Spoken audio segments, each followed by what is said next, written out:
The nightmare always came in fragments now. Rain against glass, Carolyn's voice through the car speakers laughing about something Ruby had done, then metal screaming against asphalt, the sound that ended one life and shattered another. Declan Ashford woke at 3:17 a.m., the motel room's broken heater rattling like a dying animal.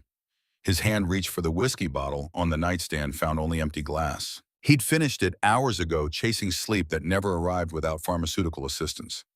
The room measured maybe 200 square feet. Ruby's artwork covered every surface: crayon, landscapes taped to water-stained walls, finger-painted sunsets obscuring the ancient dresser construction, paper animals guarding a mini-fridge that barely kept milk cold. His daughter had transformed this place into something resembling home, the way children do when they don't know any better. Ruby slept curled around her stuffed elephant, 7 years old, and she'd never heard her own laughter, never heard the rain that killed her mother, never heard the word eviction that appeared on the notice taped to their door 3 days ago. 10 days until they were out. He pulled on yesterday's jeans and the flannel that smelled like coffee grounds and motor oil. The silver bracelet on his left wrist caught streetlight through the blinds, 5 words engraved in Caroline's handwriting.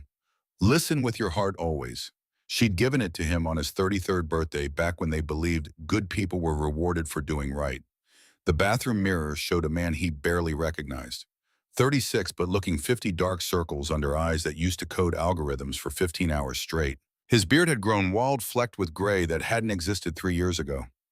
4:30 a.m. in Seattle remained dark November darkness that made you forget the sun existed. Declan moved through the room, gathering Ruby's school clothes, packing her lunch from meager supplies. Peanut butter sandwich, apple slices, going brown, generic juice box from the dollar store. Ruby stirred as he laid out her clothes, small hands signing in the half-light. Good morning, Ba. The nickname had stuck from toddler years, easier to sign than Daddy. Morning, sweetheart. School day. She sat up, reaching for the cheap hearing aids on the nightstand, the ones insurance barely covered, the ones that whistled feedback whenever she turned too fast. Can we get pancakes today? The question landed like a punch.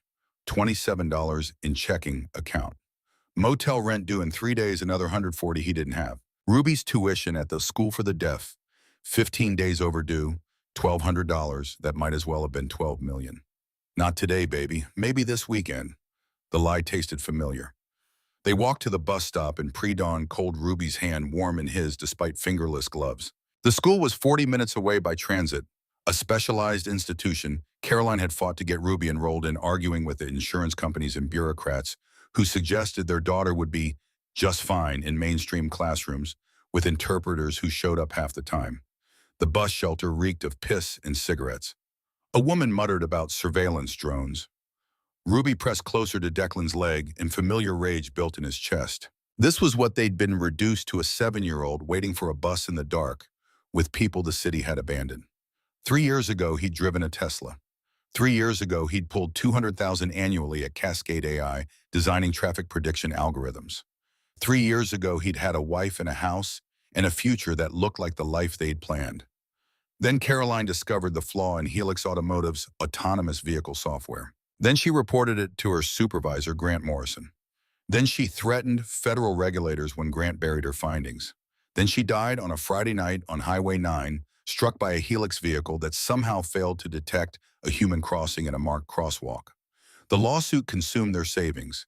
Helix's legal team was infinite. Evidence disappeared. Witnesses recanted. The judge dismissed before discovery. Declan was left with a daughter to raise in rage that had nowhere to go but inward. He'd lasted 6 months at Cascade after Caroline's death, trying to maintain normalcy. But anger leaked into every meeting, every code review. His manager called it diminished capacity. HR called it behavioral concerns. The severance barely covered 2 months' rent. Jobs after that got progressively worse. Contract gigs that dried up when clients Googled his name. Night shifts at call centers. Finally, Pinewood Cafe, where the owner needed a morning barista and didn't ask about the 3-year employment gap. The bus arrived 17 minutes late. Ruby found a seat and pulled out her worn copy of Where the Wild Things Are, pages soft from 1,000 readings. Declan had signed the story so many times he could do it from memory. He got off at 3rd and Pine, leaving Ruby with strict instructions to text when she arrived. The phone plan barely functioned, but it let her send the heart emoji every morning confirming safety. Some days that single red heart kept him from walking into traffic. Pinewood Cafe occupied a corner storefront that had been a dozen businesses over the past decade.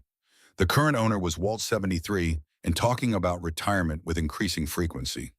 Walt paid minimum wage and looked away when Declan pocketed day-old pastries for Ruby. Walt was already grinding beans when Declan arrived, the ancient machine sounding like it was digesting rocks. The old man nodded as Declan clocked in. They developed an understanding. Declan showed up on time, worked without complaint, and Walt pretended not to notice when his employee looked like he'd been crying in the walk-in cooler. Monday morning rush started at 6:15, tech workers ordering complicated drinks that required 5 modifiers. Declan made them mechanically, muscle memory taking over, while his mind drifted to the spreadsheet from last night. Rent, utilities, food, Ruby's tuition, medical expenses. The numbers never balanced. Rain started at 7:30, that particular Seattle drizzle that soaked you through despite barely qualifying as precipitation. Customers shook water from expensive jackets, complained about weather like it was personal affront, left puddles. Declan mopped between orders. She walked in at 8:17, and the cafe's ambient noise seemed to dim. Tall, maybe 5'9", wearing a red coat that probably cost more than Declan made in a month. Blonde hair pulled back in a twist so perfect it looked engineered. Small hearing aid visible behind her left ear, the expensive kind that cost thousands and looked like jewelry instead of medical equipment. Her face was composed, neutral, the expression of someone who'd learned not to expect kindness. She approached the counter and began signing. Smooth, practiced movements, asking for a latte with oat milk, no sugar. The precision of someone who'd been using sign language their entire life. The morning barista, a kid named Tyler, maybe 22, just stared. Then he laughed, the sound cutting through the cafe like a knife. "Lady, I don't know what you're doing, but if you can't talk, maybe you shouldn't order." A few customers nearby chuckled. One woman whispered to her friend loud enough to be heard, voice dripping with performative sympathy mixed with contempt. The blonde woman's face didn't change, but something flickered in her eyes. Resignation, like this had happened before and would happen again, like she'd built her life around the certainty of human cruelty. Declan was wiping tables when he heard Tyler's comment. His hand stopped moving. Ruby's face flashed through his mind. His daughter, who navigated a world that refused to accommodate her, who smiled through stares and whispers and casual cruelty from people who thought disability was something to mock. He crossed the cafe in 4 strides, hands already moving into sign before conscious thought caught up. "What would you like?" The woman's head snapped toward him, eyes wide with something beyond surprise. Shock, maybe. Disbelief that someone had actually signed to her in this place in this moment. For 3 heartbeats, she didn't respond, as if she couldn't believe what was happening. Then her hands moved, careful and grateful. "Oat milk latte. No sugar, please." Declan turned to Tyler, voice flat and hard. "Oat milk latte. No sugar. Ring it up." Tyler's smirk faded. He punched the order, without another word, suddenly very interested in the credit card reader. The woman waited while Declan made her drink movements efficient from 8 months of repetition. The espresso machine roared, steam wand screaming, as he frothed oat milk to the exact temperature. Behind him, the cafe's usual noise had resumed, but he could feel her watching. He finished the latte with a simple Rosetta pattern, small artistry, reminding him he'd once been capable of creating things. Set it on the counter between them, their eyes meeting for a moment that stretched longer than it should have.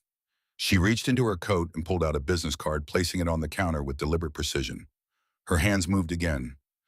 "Thank you for seeing me." Then she was gone, red coat disappearing into Seattle rain, leaving only the card on scarred wood. Declan picked it up. Thick stock, embossed lettering, the kind of card that announced importance before you read the words. Victoria Harlow, Chief Executive Officer, Helix Automotive. The world lurched sideways. Helix Automotive, the company that killed Carolyn, the company that buried evidence and paid off witnesses and crushed his lawsuit under infinite resources, the company that destroyed his life and left him making coffee in a cafe that smelled like burnt beans. And he just made their CEO a latte. His hands shook so badly the card fluttered to the floor. Tyler was saying something, probably asking what was wrong, but Declan couldn't hear over the roaring in his ears. The cafe walls pressed inward, oxygen, thinning the bracelet on his wrist suddenly tight enough to cut circulation. "Listen with your heart always," Carolyn's words, her handwriting, her voice reminding him that rage was easy and grace was hard. He bent to retrieve the card, hands steadying as his fingers closed around it. Through the front window, he could see the street rain coming harder now, washing the city clean of everything except memory. Somewhere out there, Victoria Harlow sat in a car that probably cost more than most houses. Ruby would be at school by now, safe in a building designed for children like her. Learning that the world could be kind, that people could be good. Learning lies Declan had to keep telling because the alternative was too dark. His phone buzzed. A single heart emoji appeared on the cracked screen, Ruby confirming she'd arrived safely, their daily ritual. Declan slipped Victoria Harlow's business card into his pocket, where it sat against his thigh like a brand burning through denim. The cafe needed cleaning. Lunch rush would start in 3 hours. Ruby needed pickup at 2:45. The bills were still overdue. The eviction notice still hung on their door. None of that had changed. But something had shifted, some fundamental alteration in the trajectory of his carefully controlled descent. Victoria Harlow knew sign language. Victoria Harlow had looked at him like he'd performed a miracle by treating her like a human being. Victoria Harlow ran the company that murdered his wife. And Declan Ashford had no idea what any of it meant. The afternoon shift crawled past in repetitive motion. Declan pulled shots, steamed milk wipe counters, tried not to think about the card burning in his pocket. Walt noticed something was off, asked twice if he needed to go home early, but Declan shook his head and kept working. He needed every hour, every dollar, every chance to postpone inevitable collapse. At 2:15, he clocked out and caught the bus to Ruby's school, arriving with 10 minutes to spare. The school for the deaf occupied a converted elementary school in a neighborhood that had resisted gentrification. Parents gathered on the sidewalk, a mix of signing and speaking, some deaf themselves, others hearing parents learning a new language for children who needed it. Ruby emerged at 2:47, backpack bouncing as she ran to him, small hands moving rapidly in afternoon light. But guess what we learned today? He knelt to her level, matching her excitement, even as exhaustion pulled at every muscle. Tell me everything. She launched into detailed explanation of fractions, hands painting numbers in the air, face animated in the way that made his chest ache with love, so fierce it felt like suffocation. This was why he kept going.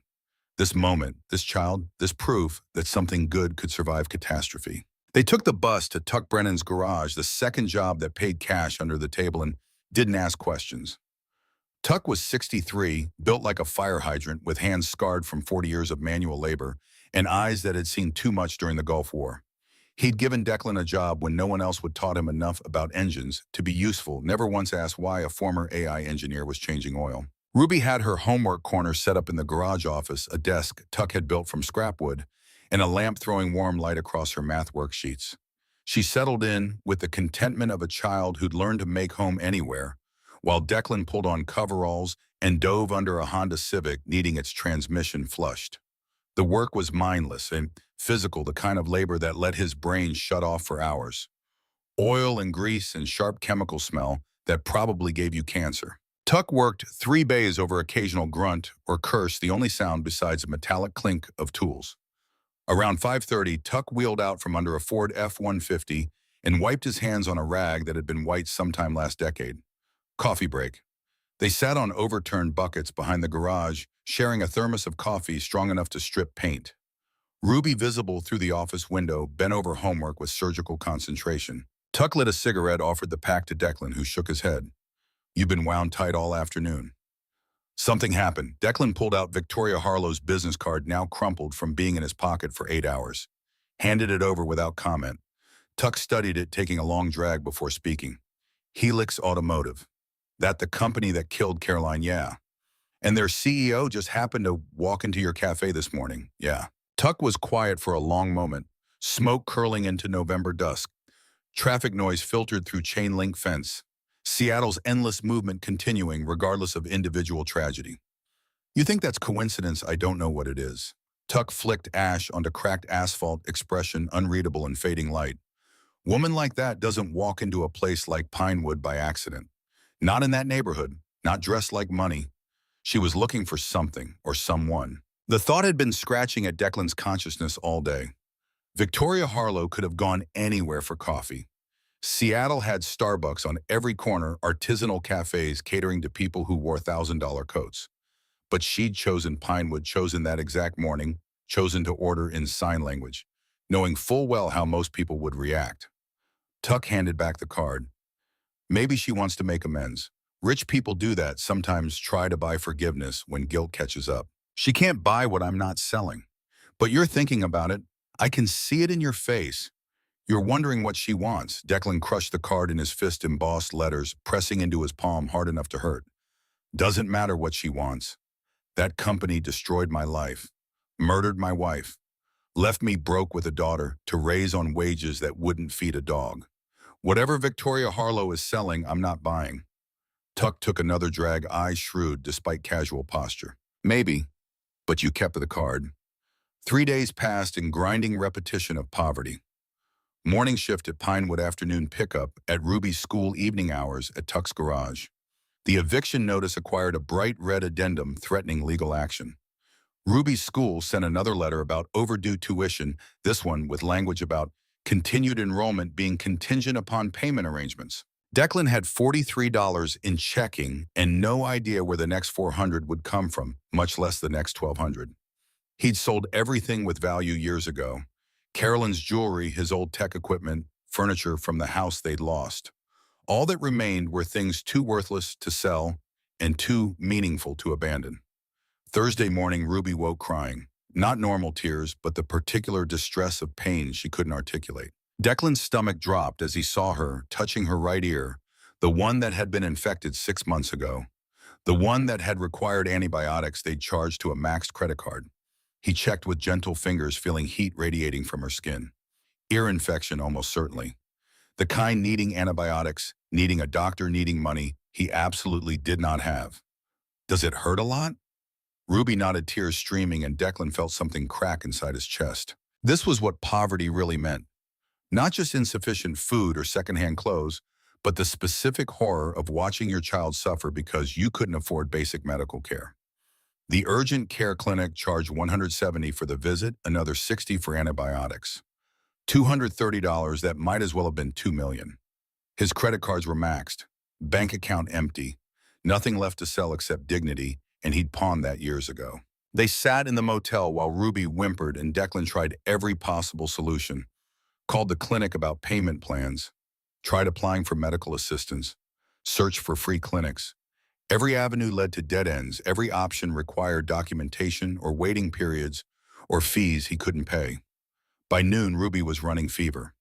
By 2 p.m., she was barely responsive, curled in bed with her elephant clutched to her chest. Declan paced the tiny room like a caged animal, racing and helplessness warring until he couldn't breathe. This was reality. He could work 80 hours weekly and still not have enough. Could do everything right and still watch his daughter suffer. Could have been a good husband, good father, good employee, and none of it mattered because the system was designed to crush people like them. He pulled out his phone with shaking hands, scrolled through contacts he hadn't called in years. Friends from Cascade who'd stopped returning messages. Former colleagues who'd sent sympathy cards but no job offers.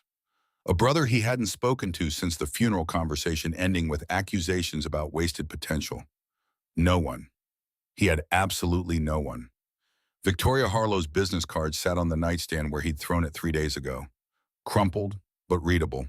Chief Executive Officer, Helix Automotive. The woman who ran the company that killed his wife. The woman who knew sign language and had looked at him like he'd performed a miracle by showing basic human decency. The woman who, if Tuck was right, had sought him out for a reason. Declan picked up the card and smoothed it against his thigh. His hands shook so badly he could barely read the phone number embossed beneath her name. Everything screamed this was wrong, that accepting anything from Helix was betraying Caroline's memory. But Ruby moaned in her sleep, and the sound cut through every principle he'd ever held. He dialed before he could change his mind. The phone rang 3 times before a professional voice answered. Helix Automotive Executive Offices. How may I direct your call, Victoria Harlow, please? Tell her it's Declan Ashford. A pause keys clicking. 1 moment. Hold music, generic corporate jazz making his teeth ache. 30 seconds, a minute, long enough for him to nearly hang up to decide this was insane. Then a click and a woman's voice, warm but guarded. Mr. Ashford, I was hoping you'd call. Not the words he expected, not confusion or surprise. This was the tone of someone who'd been waiting, who'd anticipated this exact moment. My daughter's sick. I need money for a doctor. $400. I can pay you back. The lie tasted like poison. They both knew he'd never repay $400. Silence on the other end long enough that Declan thought she'd hung up. Then Victoria Harlow's voice came back softer than before. I'll have a car there in 20 minutes. It will take you and your daughter to Swedish Medical Center. I've already arranged for Dr. Patterson to see her immediately. All costs covered. I don't want charity. This isn't charity. It's an opportunity. The car will also bring you to Helix Tower after your daughter is treated. We have things to discuss. I'm not working for you. You haven't heard the offer yet. I don't need to hear it. I know what you are, what your company did. Another pause, and when Victoria spoke again, her voice carried something that might have been pain. You're right to hate us. You're right to hate me, but I'm offering you a chance to destroy the man who killed your wife. From the inside. Take the offer or don't, but your daughter needs medical attention now. The car is already on its way. She hung up before he could respond. Declan stood frozen, phone still pressed to ear, trying to process what had just happened. Victoria Harlow knew who he was, had known when she walked into Pinewood, had been waiting for him to call, had offered not just money for Ruby's treatment, but something else. Something that sounded like revenge wrapped in corporate politeness. The man who killed your wife, not the company, not the algorithm. The man, specific, personal. An acknowledgement that Caroline's death was an abstract malfunction, but deliberate act by someone with a name and face. Ruby stirred on the bed, whimpering with pain, and Declan's internal debate collapsed. Philosophy could wait. Pride could wait. Ruby needed help now. The black Mercedes arrived exactly 20 minutes later, idling outside with windows tinted so dark they looked like mirrors. The driver emerged, a woman in her 40s wearing professional attire that made Declan acutely aware of his stained flannel and threadbare jeans. Mr. Ashford, I'm here to take you to Swedish Medical. She didn't flinch at the motel's condition, didn't comment on the eviction notice.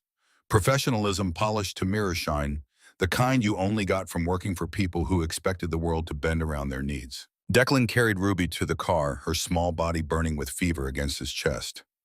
The Mercedes interior smelled like leather, and money seats so soft they felt obscene. Ruby curled into him, too sick to appreciate the luxury, and Declan held her while Seattle blurred past tinted windows. Swedish Medical Center rose like a monument to healthcare inequality, all glass and steel and modern architecture screaming, "We have money and you don't." The driver pulled up to a side entrance where a nurse waited with a wheelchair, despite Ruby being small enough to carry. Dr. Patterson is waiting on the third floor. Sarah will take you up. No waiting room, no insurance verification, no forms about payment. Just smooth efficiency that spoke to power Declan could barely comprehend. They'd been invisible for so long, crushed beneath bureaucratic indifference, that being treated like they mattered felt like a kind of violence. Dr. Patterson was a black woman in her 50s, with eyes that had seen everything and judged nothing. She examined Ruby with gentle competence while Declan hovered useless and afraid. 10 minutes of poking and prodding questions in a calm voice that assumed cooperation. Acute otitis media, bacterial infection. We'll start her on amoxicillin immediately, and I want to see her back in a week to make sure it's clearing. Does she have a regular pediatrician? The question landed like a punch. Regular pediatrician, as if that was something people like them could afford. No. Dr. Patterson made a note on her tablet, face carefully neutral. I'd like to arrange follow-up care. We have an excellent pediatric practice affiliated with the hospital. I'll have my assistant set up the appointment and handle the insurance paperwork. We don't have insurance? That's fine. This visit and all follow-up care are covered under the Helix Automotive Employee Health Plan. Your daughter is registered as a dependent. Declan's brain stuttered over the words. Employee health plan, dependent. Terms implying employment. He hadn't agreed to benefits. He hadn't earned strings attached to every syllable. I haven't accepted any job. Dr. Patterson smiled, the expression managing to be kind without being condescending. Ms. Harlow mentioned you might say that. She asked me to tell you that the coverage is active regardless of your decision. Your daughter needs care, Mr. Ashford. Let her receive it. They left the hospital an hour later. Ruby already looking better from the first dose of antibiotics, clutching a stuffed bear the nurse had given her. The Mercedes waited exactly where they'd left it, driver standing by the open door with patience of someone paid to wait forever. Helix Tower next. Mr. Ashford. Every instinct screamed at him to refuse to take Ruby home, to reject whatever trap Victoria Harlow was setting. But home was a motel room they'd be evicted from in a week. Ruby's tuition was still overdue. The bills kept coming, and his wages kept not covering them. And Victoria had said she could help him destroy the man who killed Caroline. Yeah, Helix Tower. The drive took 30 minutes through afternoon traffic, Ruby dozing against his shoulder, while Seattle's tech corridor rose around them. Glass towers housing companies worth billions built on code written by people who'd been discarded the moment they stopped being useful. Declan had been one of them once, back when his biggest worry was whether to accept a job offer from Google or stay at Cascade. That man was dead. The person in this Mercedes was someone else entirely, someone who'd learned that principles didn't pay rent and pride didn't feed children. Helix Tower occupied a full city block downtown, 52 stories of steel and glass designed to intimidate. The lobby alone was larger than most houses' marble floors, and LED screens displaying stock prices and corporate achievements. People in expensive suits moved through the space with confidence of those who'd never wondered where their next meal was coming from. The driver led them to a private elevator requiring a key card. They rose in silence, Ruby's hand in Declan's, both watching floor numbers climb, 48, 49, 50. The elevator opened directly into an office occupying the entire top floor. Floor-to-ceiling windows offered a view of Seattle that looked like a scale model, the city reduced to something small and manageable. Victoria Harlow stood at the window, back to them, redcoat exchanged for a tailored gray suit that probably cost more than Declan made in 6 months. She turned as they entered, and Declan got his first clear look at her face in good light. Younger than he'd expected, maybe 33, with the kind of beauty that came from excellent genetics and expensive maintenance. But her eyes carried weight, the particular exhaustion of someone who'd spent their life fighting battles no one else could see. Her gaze went immediately to Ruby, and her expression softened into something almost human. She's beautiful. How old? 7. My name is Victoria. Her hands moved as she spoke, signing the introduction with the same fluid precision she'd used at Pinewood. What's yours? Ruby looked up at Declan for permission. He nodded, throat too tight to speak. Ruby, like the stone. I'm named after my grandma. That's a strong name. I'm glad you're feeling better. Victoria moved to her desk and retrieved a tablet, tapping the screen a few times before turning it toward Declan. I'm offering you a position as senior AI architect. $15,000 a month. $50,000 signing bonus paid today. Full benefits including the health coverage you've already accessed. The project is called VoiceSign AI, a real-time sign language to speech translation system. Your wife Caroline designed the original architecture 4 years ago. I'd like you to complete her work. The words hit like physical blows. Caroline's work. The project she'd been passionate about, the system she'd designed to help people like Victoria, like Ruby, like everyone who'd been told their disability made them less than human. Why me? There are hundreds of AI engineers in Seattle who could do this. None of them are Caroline Ashford's husband. None of them have a personal stake in getting this right. And none of them hate Helix Automotive enough to help me destroy it from the inside. Declan stared at her, trying to parse what he was hearing. You want me to sabotage your own company? Victoria's smile was bitter, an expression that transformed her face from corporate beautiful to something harder, more real. I want you to help me expose Grant Morrison, my chief operating officer, the man who ordered your wife's death. He's been running Helix's autonomous vehicle division for 8 years. And he's buried evidence of 34 fatalities caused by flawed algorithms he refused to fix. Caroline threatened to go to federal regulators. Grant decided she was a liability that needed to be eliminated. You knew. You knew he killed her, and you did nothing. I was 29 years old, terrified of my father, and too much of a coward to stand up to Grant. My silence makes me complicit. I own that. But my father died last year, and I'm not afraid anymore. I want Grant Morrison in prison for the rest of his life, and I need your help to put him there. Declan's hands clenched into fists, the bracelet cutting into his wrist. Every fiber wanted to refuse to spit in Victoria Harlow's face and walk away with whatever dignity he had left. But Ruby was holding his hand alive and getting better because Victoria had paid for medical care he couldn't afford. The signing bonus would cover motel rent, Ruby's tuition, buy them time to figure out what came next. And more than that, there was the possibility of justice. Real justice, not the sanitized corporate version that had crushed his lawsuit, but actual consequences for the man who'd murdered his wife. I want full access to Helix's internal systems, everything related to the autonomous vehicle program. Granted, and if I find evidence that you were involved in covering up Caroline's death, I'm going to the FBI regardless of what it costs me. Fair. One more thing, Ruby comes to work with me every day, non-negotiable. Victoria glanced at Ruby, who was examining a crystal paperweight on the desk with intense focus children brought to shiny objects. We'll set up a space for her.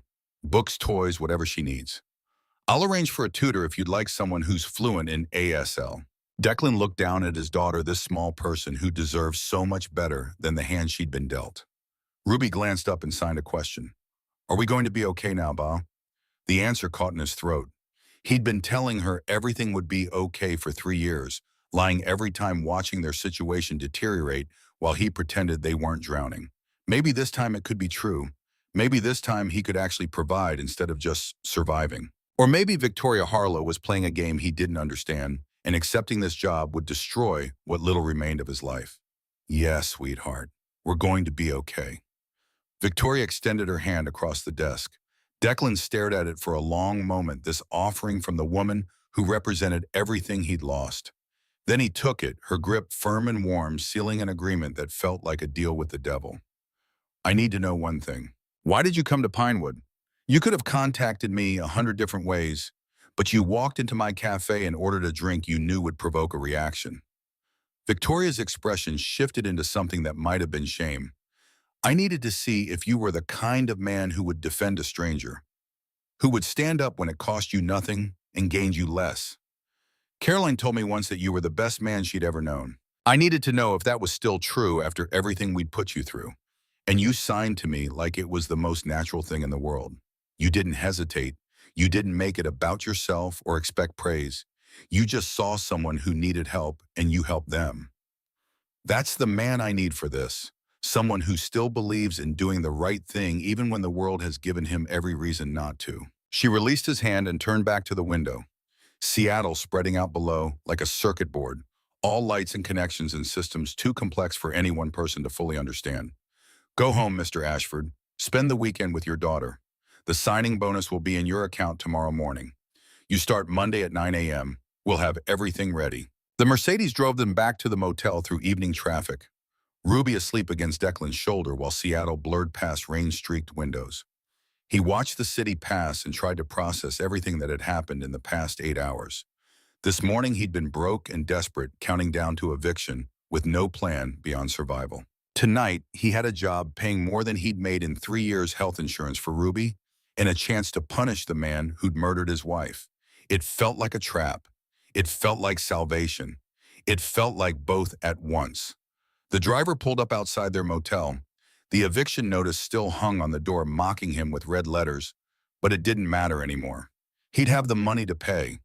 Hell, he'd have enough to find a real apartment, get Ruby into a place with heat that actually worked. He carried his daughter inside and tucked her into bed, the stuffed bear from the hospital clutched to her chest. Smooth hair back from her forehead, feeling the fever already breaking, watching her sleep the way he'd done every night since Caroline died.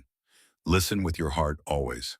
The bracelet caught lamplight as he moved, Caroline's words glowing like a promise he'd failed to keep. He'd been so focused on rage, on revenge, on the injustice of her death, that he'd forgotten what she'd actually valued.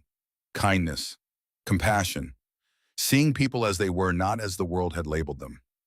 Victoria Harlow was the CEO of the company that killed his wife, but she was also a woman who'd been mocked in a cafe for being deaf, who'd arranged medical intervention for a stranger's child, who'd offered him a chance at justice when no one else had. Declan pulled out his laptop, the ancient machine that took 5 minutes to boot, and opened a browser. Type Victoria Harlow's name into search and watch results populate. Articles about her taking over Helix after her father's death. Profiles describing her as brilliant but cold and difficult to read.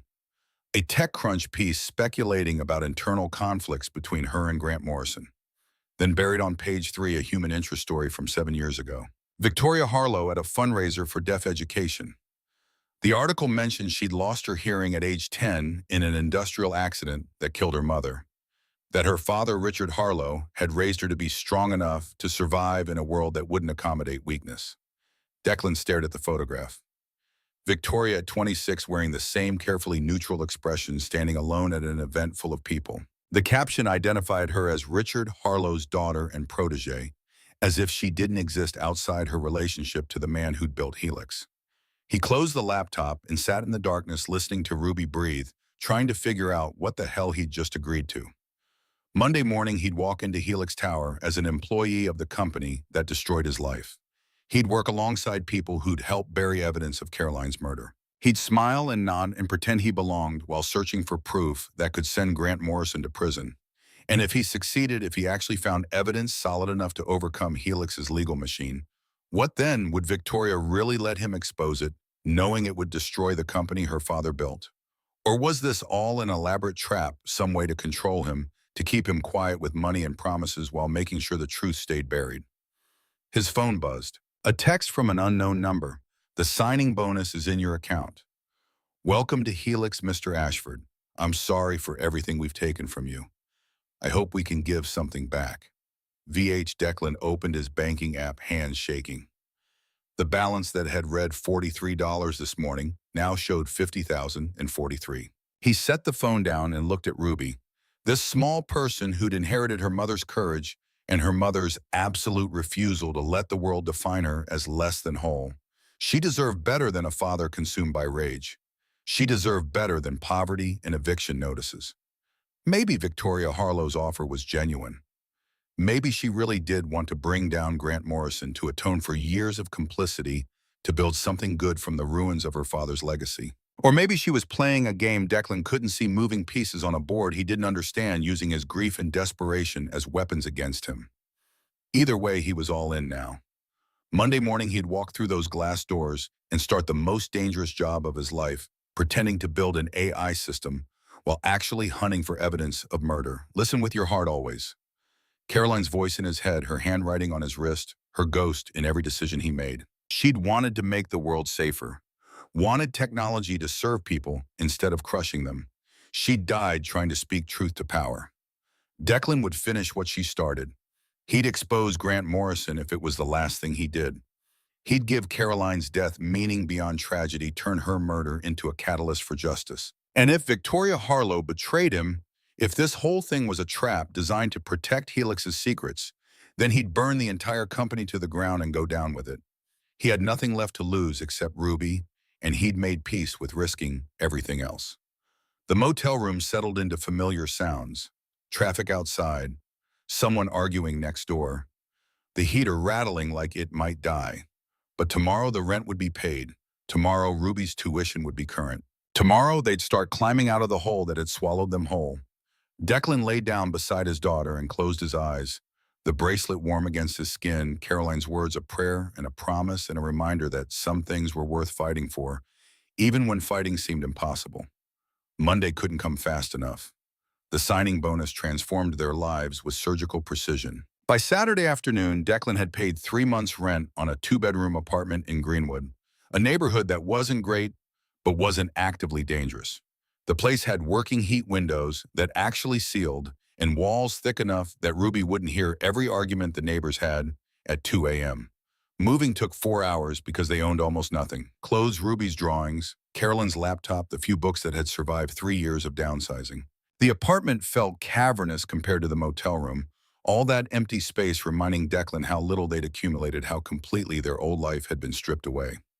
Ruby explored with the wonder of someone discovering an alien planet. Her own bedroom walls she could paint whatever color she wanted, a closet big enough to actually hang clothes instead of keeping everything in trash bags. She stood in the center of the empty room and signed a question that made Declan's throat close. Is this real or will we lose it like the house? He knelt to her level, trying to find words that were honest without being cruel. This is real and we're going to keep it, I promise. The lie tasted familiar. He'd made the same promise about the house, about Caroline's recovery after the accident, about 100 things he couldn't control. But Ruby needed to believe in stability, even if stability was an illusion maintained through sheer force of will. They spent Sunday at Target filling a shopping cart with things Declan hadn't been able to afford in years.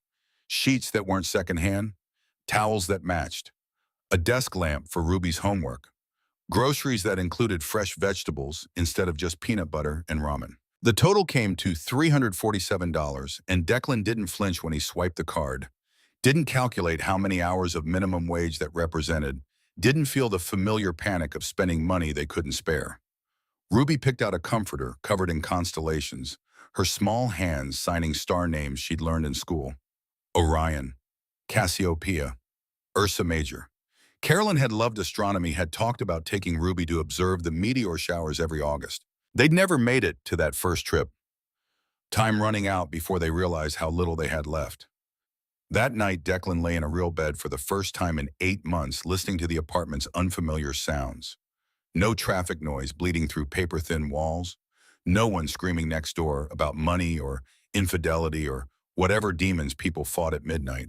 Just silence, the expensive kind that came from proper insulation in buildings constructed this century. His phone glowed on the nightstand, Victoria's last message still on the screen. "Welcome to Helix." The words felt like a trapdoor opening beneath him. Everything stable, suddenly suspect. Monday morning, he'd walk into that glass tower and pretend to belong there. Pretend he wasn't a saboteur hunting for evidence. Pretend the money in his account wasn't blood, money paid by the people who'd murdered his wife. Sleep came in fragments. Nightmares about Caroline mixed with anxiety, dreams where he showed up at Helix naked, or couldn't remember his own name, or watched Ruby disappear into crowds he couldn't follow. He woke at 5:30, drenched in sweat, the silver bracelet leaving marks on his wrist from how tightly he'd clenched his fist. Ruby found him making coffee in the kitchen, her hair wild from sleep, wearing the new pajamas that actually fit, instead of being 3 sizes too big. "First day of your new job." He nodded, not trusting his voice. "Are you scared?" The question hit him sideways. Kids always knew, always saw through whatever mask you wore to convince yourself you had things under control. "Yeah, a little."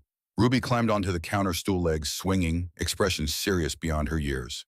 "Mom used to say being scared meant you were doing something important. That brave people weren't the ones who felt nothing but the ones who felt everything and did it anyway." Declan's vision blurred.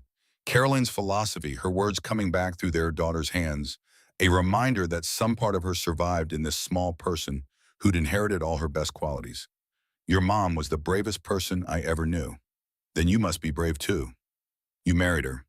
They took the bus together, Ruby to her school and Declan continuing downtown to Helix Tower. The morning commute felt surreal, surrounded by people in business, casual, heading to jobs that paid enough for lattes and mortgages and lives that looked like the one he used to have.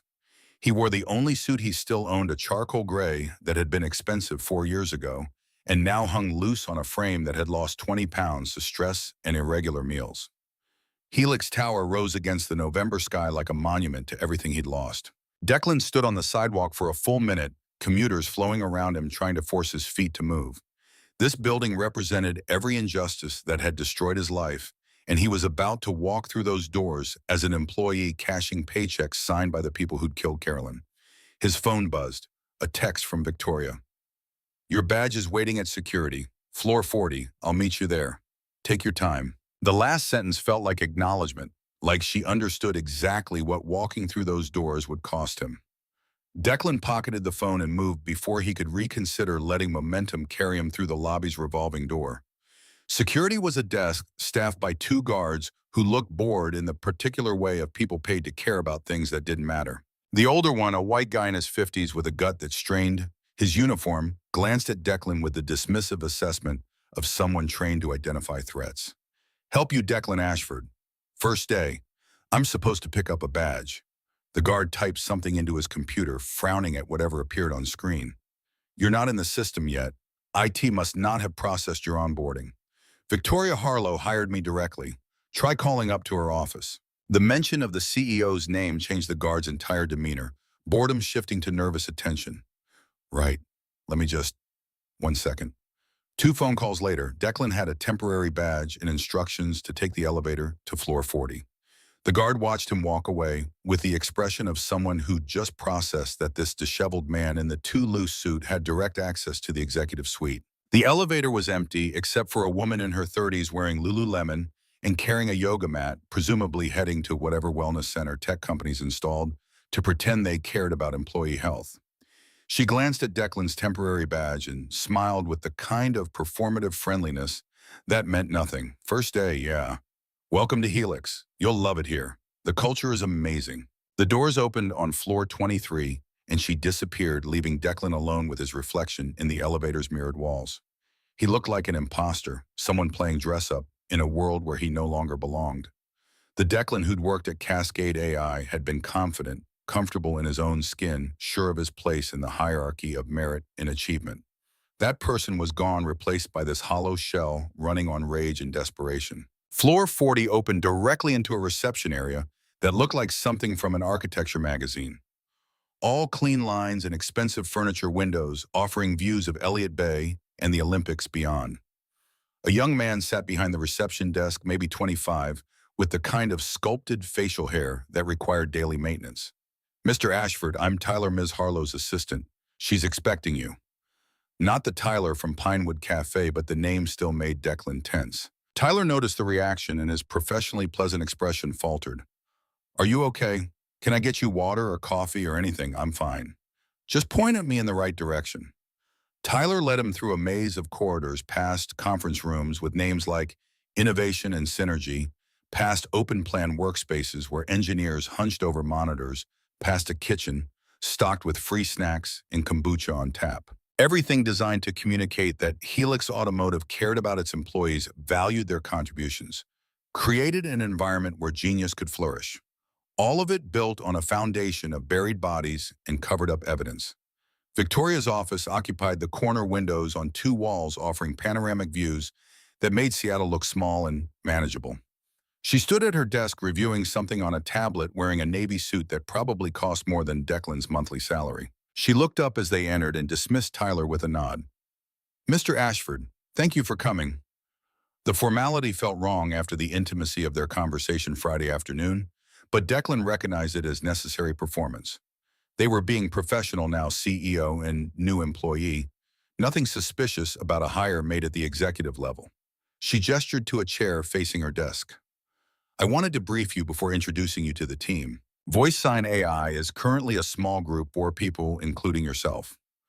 Dr. Henry Wallace leads the ethics oversight, Finn Holland handles implementation, and there's a junior researcher named Maya Chen who focuses on linguistic patterns. The name Chen made him flinch involuntarily. Victoria caught it, her expression shifting to something that might have been embarrassment. I should have mentioned. Maya is Chinese-American, 3rd generation. She's brilliant and completely trustworthy. But if working with her makes you uncomfortable given everything with Caroline, I can reassign her. Declan forced himself to think past the knee-jerk reaction. Maya Chen wasn't responsible for what had happened to his wife. Wasn't responsible for the racism that had made him associate her surname with threat instead of just a common name. No, keep her on the team. I need to stop seeing enemies everywhere. Victoria set down the tablet, her movements careful, measured. The team knows your background, that your wife worked here, that she died in an accident involving our vehicles. They don't know the details of what Grant did, and they can't know you're here to investigate. As far as anyone is concerned, you're completing Caroline's work as a tribute to her legacy. And when I find evidence, when I have proof that Grant Morrison murdered my wife, then we go to the FBI together. I have a contact, someone who's been wanting to investigate Helix for years, but couldn't get past our legal team. The moment you have solid evidence, we hand it over and let federal prosecution take over. You're betting everything on me finding something Grant buried 3 years ago. What if he destroyed it all? What if there's nothing left to find? Victoria's jaw tightened, the first crack in her professional composure. Then we find another way. But Grant is arrogant, and arrogant men keep insurance. Evidence they can use against rivals, documentation that protects them if things go wrong. It's out there, you just have to know where to look. A knock on the door interrupted them. Tyler stuck his head in expression apologetic. Dr. Wallace is here for the 9:30. Send him in. The man who entered was 58 going on 70, with the kind of weathered face that came from decades of actual thinking instead of corporate politicking. White hair receding from a high forehead, wire-rimmed glasses, cardigan, over a button-down shirt like he'd walked out of a university faculty lounge. He moved with the slightly distracted air of someone whose mind was usually 3 steps ahead of his body. His eyes landed on Declan and something shifted in his expression. Recognition, maybe, or assessment. You must be Ashford. I worked with your wife on the original VoiceSign architecture. Carolyn was one of the most talented engineers I've ever met. I was devastated to hear about her death. The words sounded genuine, not the performative sympathy Declan had endured from colleagues who'd never actually known Carolyn. Dr. Wallace extended his hand and Declan shook it, feeling calluses that suggested the man did actual work instead of just managing it. Henry Wallace. Most people call me Henry. I'll be honest, when Victoria told me she'd hired you, I thought it was a terrible idea. Too much emotional baggage, too much potential for conflict. But she convinced me you were the right person to finish what Caroline started. And now I'm reserving judgment. Let's see if you can actually code or if you've forgotten everything in 3 years of whatever you've been doing.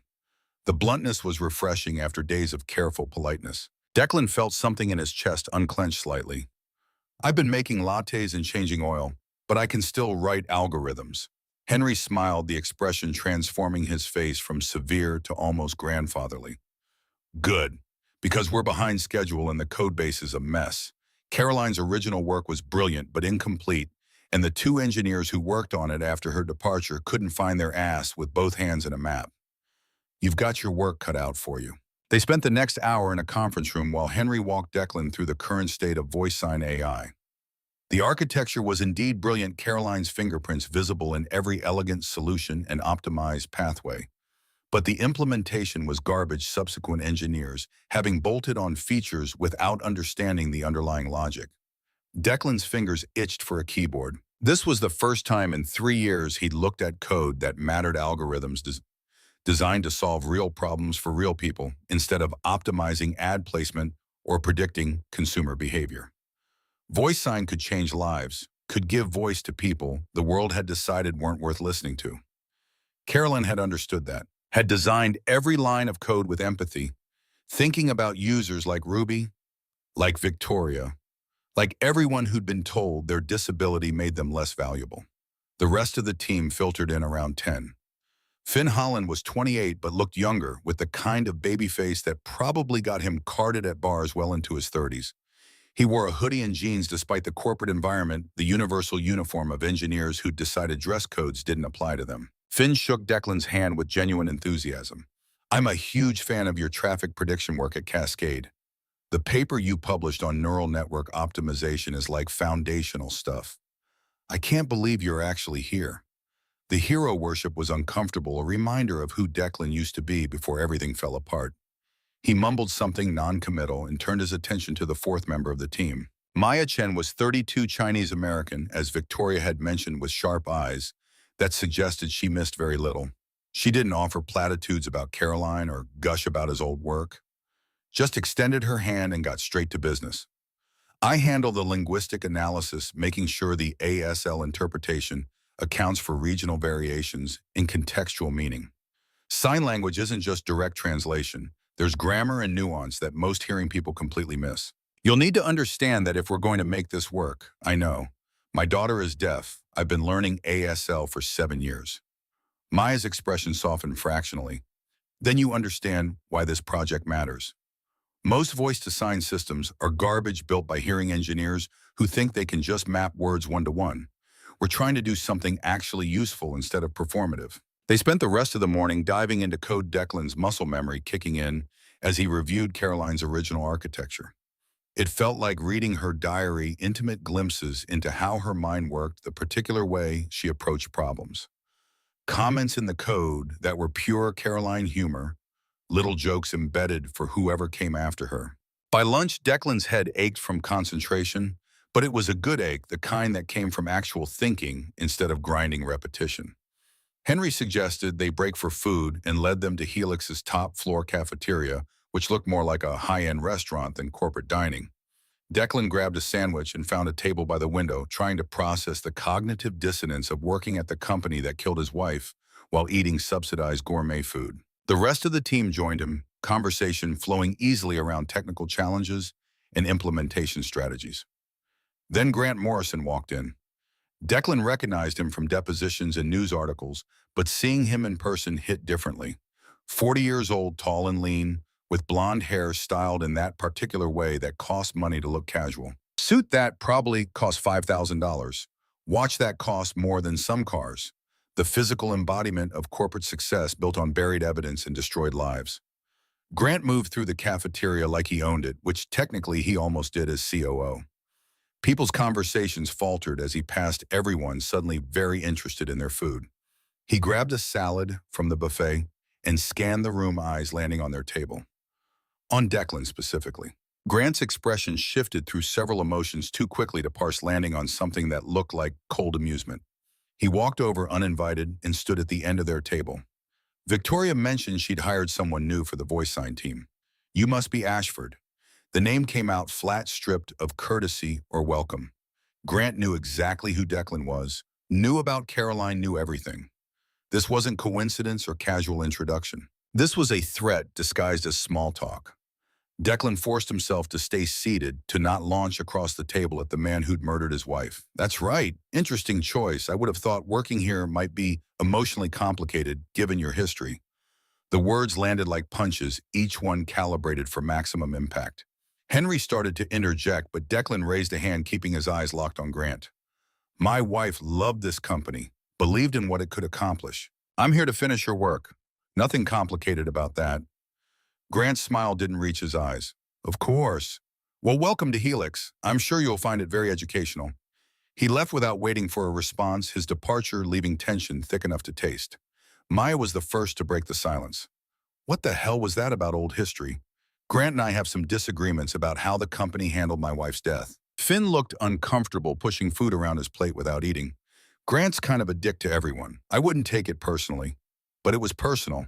Grant Morrison had looked at Declan and seen a threat, or maybe just an annoyance, something to be managed and contained. The message was clear. You're here on Keyference, don't forget who really has the power. Declan excused himself and found a bathroom on an empty floor, locking himself in a stall, while his hands shook with suppressed rage. Grant Morrison was 20 feet away, walking free, eating lunch, living a life built on Caroline's corpse. And Declan had to sit there and take it, had to smile and nod and pretend he wasn't planning to destroy everything the man had built. His phone buzzed. A text from Victoria. I saw what happened in the cafeteria. I'm sorry. Grant likes to establish dominance. Don't let him get under your skin. Too late for that. Declan splashed water on his face and returned to the team, who tactfully moved conversation to technical topics. The afternoon passed in a blur of code reviews and architecture discussions, Declan slowly rebuilding neural pathways that had atrophied during 3 years away from real engineering work. At 4, he left to pick up Ruby from school. The shift from Helix's glass tower to the school for the deaf's converted building feeling like stepping between universes. Ruby bounced out at 2:47, exactly, backpack, swinging hands, already moving, with news about her day.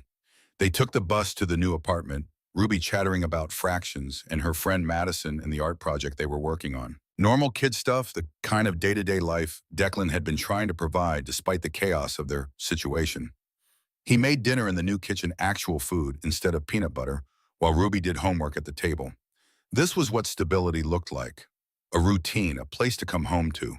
Enough money that he wasn't calculating the cost of every meal. After Ruby went to bed, Declan opened Caroline's laptop for the first time in months. He'd avoided it, couldn't bear to look at her files and photos and the digital remnants of a life cut short. But if he was going to find evidence against Grant, he needed to understand exactly what Caroline had discovered. Her file structure was organized with the same precision she brought to everything.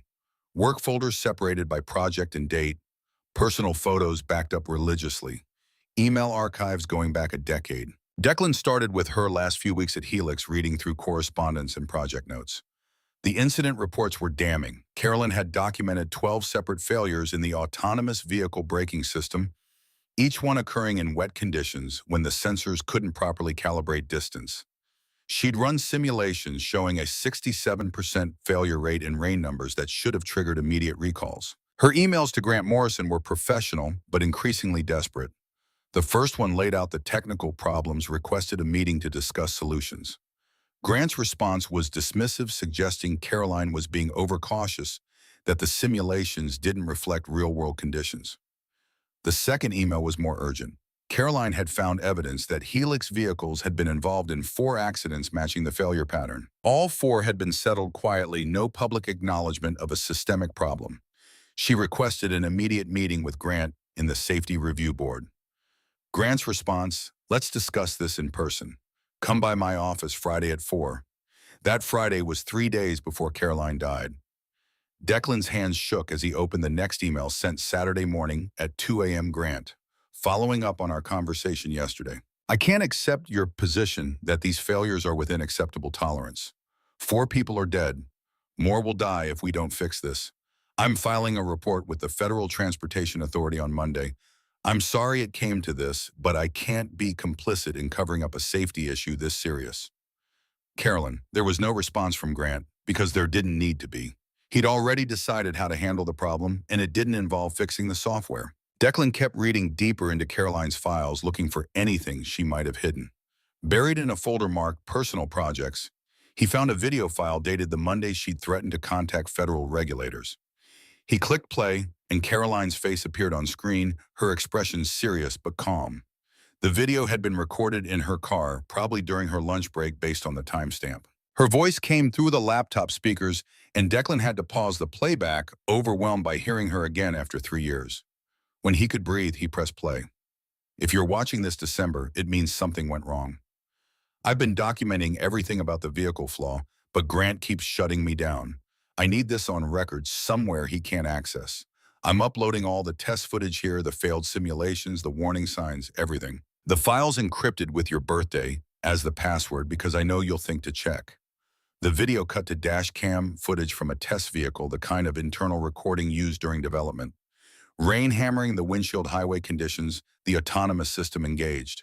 The car approached, stopped, traffic too fast, sensors failing to register the obstacle until it was too late. Caroline's voice in the background, urgent and frightened. "Grant, the override's failing. Shut it down. Shut it down now."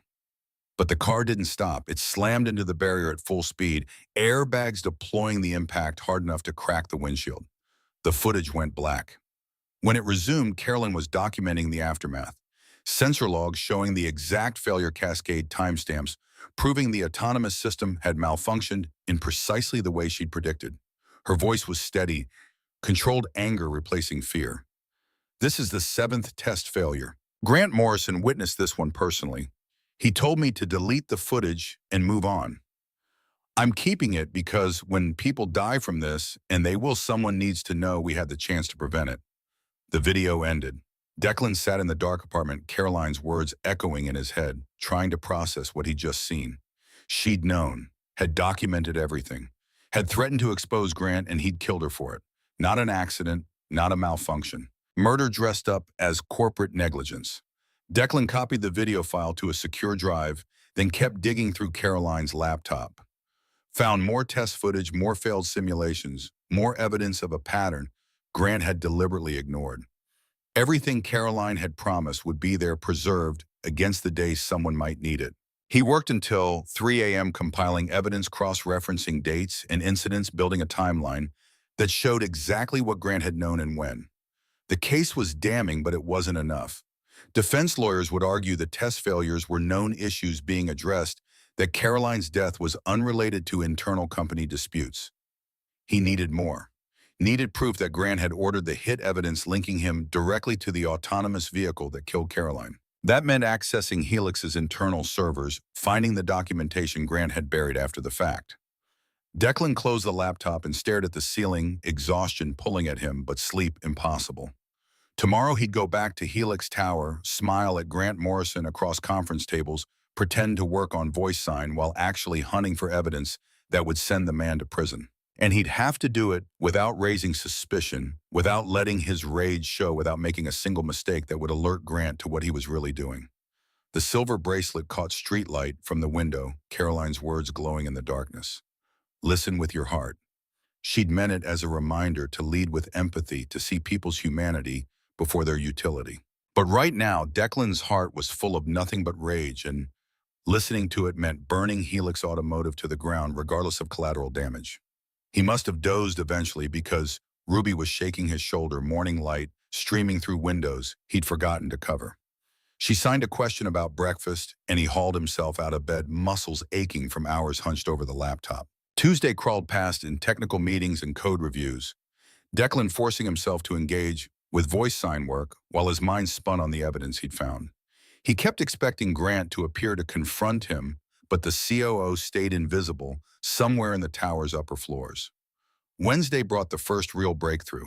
Henry was walking Declan through Helix's internal network architecture, explaining where different project files were stored when he mentioned an archive server. Most people don't even know it exists. Called the H drive Grant's personal storage. He's the only one with access, keeps old project documentation there. Supposed to be for legal protection, preserving evidence if we ever get sued. Honestly, it's probably a massive liability. All that data just sitting there instead of being properly destroyed per retention policies. Declan's pulse quickened. Why doesn't IT clean it out? Henry shrugged. Because Grant won't let them. He's paranoid about having complete records, thinks it protects him if anything goes wrong. Between you and me, I think he keeps dirt on people there. Insurance against rivals trying to take his position. Where is it physically? The H-Drive basement server room. Why? Just curious about the company's data architecture. Old habits from my Cascade days. The lie came easily and Henry accepted it without question. But Declan's mind was already racing. If Grant kept insurance on the H-Drive, kept evidence of his activities preserved against future threats, then documentation of Caroline's murder might be there. Email chains he deleted from the main system. Communications with whoever had tampered with the autonomous vehicle. Proof that would hold up in court instead of just circumstantial evidence. Getting access was the problem. The H-Drive required Grant's credentials, and there was no way Declan could socially engineer those without raising immediate red flags. He needed help, needed someone with technical skills beyond his own. That night, he called Tuck from the apartment's kitchen. Ruby asleep in her room, voice low enough not to wake her. I need you to find me a hacker, someone good enough to crack corporate security without getting caught. Tuck was quiet for a long moment, the sound of the garage in the background, tools clanking against metal. That's a hell of an ass, kid. You talking about Helix? Yeah, there's a server with evidence I need. It's locked behind executive-level security. And if you get caught, then I go to prison and Ruby ends up in foster care. But if I don't get this evidence, Grant Morrison walks free and Caroline's death means nothing. More silence, then a sigh that sounded like resignation. I know a guy. Did 2 tours in Army intelligence before going private sector. He's expensive and he doesn't ask questions, but he gets results. I'll set up a meeting. The meeting happened Friday night at a bar in Georgetown, the kind of place where dock workers drank after shifts and nobody cared about your business as long as you paid cash. Tuck introduced Declan to a man who looked like an accountant, maybe 40, balding, wearing Dockers and a polo shirt. Name's irrelevant. Tuck says you need network access to a secure server. That'll cost $15,000 up front, another $15,000 when the job's done. Declan's signing bonus was already half gone, eaten by apartment deposits and Ruby's tuition and the simple cost of existing. $30,000 would leave him almost broke again. But without the evidence, Victoria's promise of justice meant nothing. Deal. How long depends on their security. Give me 2 weeks to do a reconnaissance map their network, find vulnerabilities. Then we execute when the timing's right. They shook hands and Declan passed over an envelope with $15,000 in cash money that could have kept them stable for months. Money he was betting on a stranger's ability to penetrate corporate security. The hacker, whose name he didn't know, disappeared into the Georgetown night, and Declan headed home with the sick feeling that he'd just made either the best or worst decision of his life. November bled into the first week of December, Seattle settling into its winter rhythm of constant gray and rain that soaked through everything. Declan fell into the pattern of Helix employment mornings working on VoiceSign with a team that was starting to feel like actual colleagues, afternoons, picking up Ruby and helping with homework evenings, waiting for the hacker to contact him with updates. The VoiceSign project was progressing faster than expected, Caroline's architecture proving as elegant as Declan remembered. They'd solved the latency issues that had plagued earlier versions, improved the accuracy of gesture recognition, added contextual awareness that made translations feel natural instead of mechanical.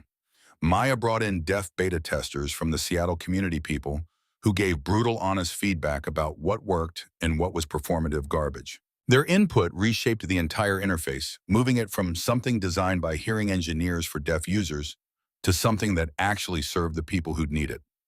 Declan found himself caring about the work, despite knowing it was cover for his real mission. VoiceSign mattered. It could help people like Ruby, like Victoria, like everyone who'd been told their disability made them less than human. Caroline had understood that had poured her brilliance into creating something meaningful instead of just profitable. Finishing her work felt like honoring her memory in a way revenge never could. But revenge was what kept him going when the work felt overwhelming, when Grant Morrison appeared in the cafeteria or walked past their workspace with that cold smile, when Declan had to pretend he wasn't planning to destroy the man's entire life. The hacker's first update came 10 days after their meeting, a brief text to a burner phone Tuck had provided. Network mapped. Security is tight but not perfect. Weekends are best. Minimal staff slower monitoring. Target date Saturday, December 14th. Be ready to move when I call. December 14th was 8 days away. Declan marked it mentally and tried to focus on VoiceSign on Ruby, on maintaining the appearance of normal life, while everything built toward a moment that would either expose Grant or destroy Declan completely. Victoria checked in periodically, always professional, always through official channels. But occasionally, Declan would find handwritten notes left on his desk, brief messages in her careful script. How are you holding up? Ruby's medical follow-up is scheduled for next Tuesday. Doctor, Patterson's office will call to confirm. Grant is traveling to Detroit next week for the auto show.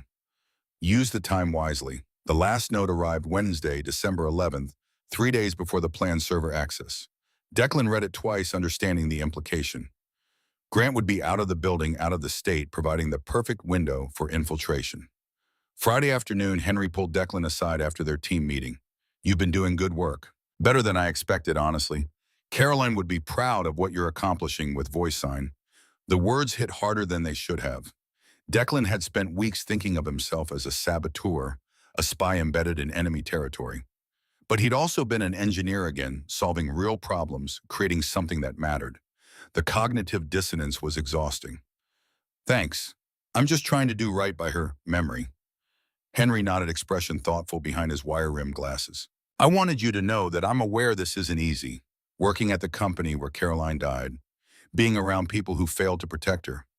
If you ever need to talk, I'm available, not as your supervisor, just as someone who respected your wife and understands loss.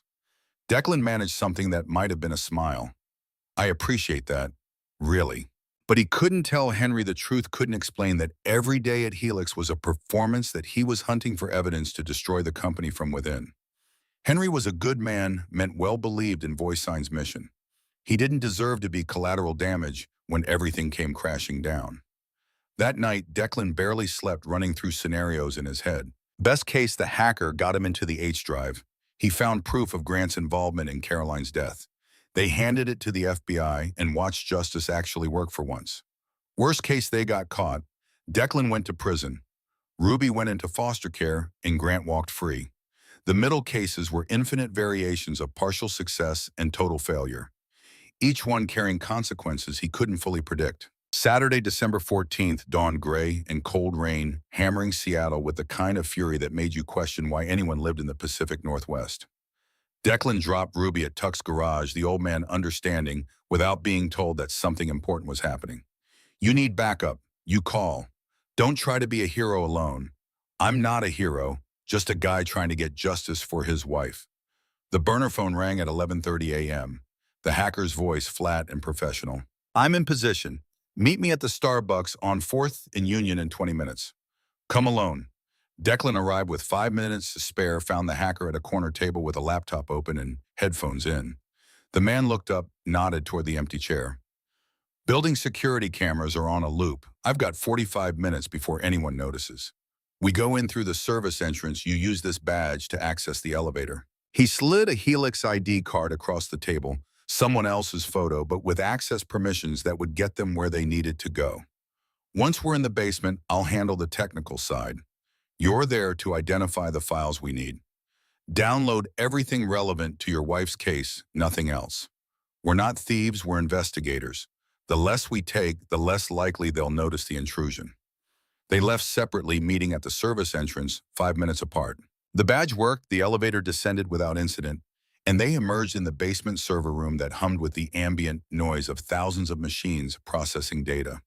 The hacker went to work on a terminal, fingers flying across the keyboard while lines of code scrolled past. Declan stood watch, every nerve screaming that this was wrong, that they were about to get caught, that security would burst through the door any second. 10 minutes passed, 20. The hacker's expression never changed, focused entirely on whatever he was doing. Then he leaned back, gestured to the screen. "I'm in. H drive's mounted. You've got 20 minutes to find what you need." Declan took the keyboard, navigating through folders that represented years of Grant Morrison's paranoia. Project archives, personnel files, email backups, legal correspondence, everything organized with the same precision Grant brought to corporate politics. He found the autonomous vehicle folder dated from Caroline's final year at Helix, opened it and started reading, hands shaking so badly he could barely control the mouse. Test footage, incident reports. The same documentation Caroline had preserved on her laptop, but from Grant's perspective. Emails showing he'd known about the failures, had chosen to move forward with production anyway. Risk assessments calculating that lawsuits would cost less than recalls. And then buried deep in a subfolder marked liability management, Declan found what he'd been looking for, an email chain between Grant and someone identified only as RH. The messages were carefully worded corporate speak that meant nothing to casual readers, but everything to anyone looking for evidence of conspiracy. Grant, the river situation has escalated. She's threatening federal intervention Monday. We need to close this permanently. RH understood. Friday night, Highway 9. Weather forecast shows heavy rain. Accidents happen. Grant, ensure there's no technical evidence linking to us. Make it look like standard malfunction. RH already handled. Vehicle logs will show sensor failure, nothing suspicious. The timestamp showed the exchange happened 3 days before Caroline died. The final message was from RH, sent the morning after her death. RH situation resolved. Cleanup complete. Invoice attached for services rendered. Declan's vision blurred. Here it was.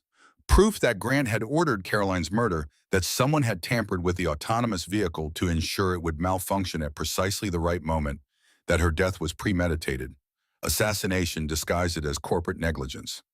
He copied everything, his hands moving on autopilot, while his brain tried to process the enormity of what he'd found. The hacker watched the door, checking his phone periodically, maintaining the professional calm of someone who'd done this 100 times. Got what you need? Yeah, more than enough. Then we're leaving.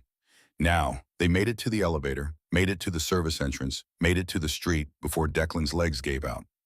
He leaned against the building, rain soaking through his jacket, the USB drive in his pocket containing evidence that could send Grant Morrison to prison for life. The hacker materialized beside him, expression unreadable. Second payment. Then we never met.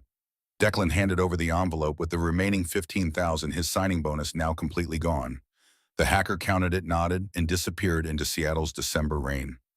Declan stood alone on the sidewalk outside Helix Tower, holding evidence that could change everything, and felt nothing but hollow exhaustion.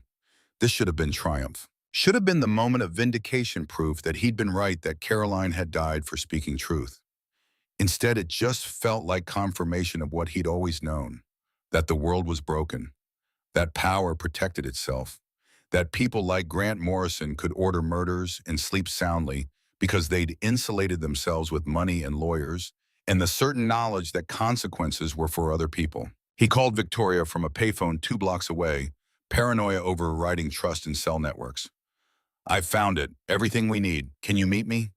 "Where are you?" The address tumbled out, and she was there 20 minutes later, pulling up in a Honda Civic instead of the Mercedes, wearing jeans and a rain jacket instead of designer suits. They sat in her car while rain pounded the windshield, and Declan showed her the files on his laptop. Victoria read in silence, her face growing harder with each line. When she finished, she closed the laptop with more force than necessary.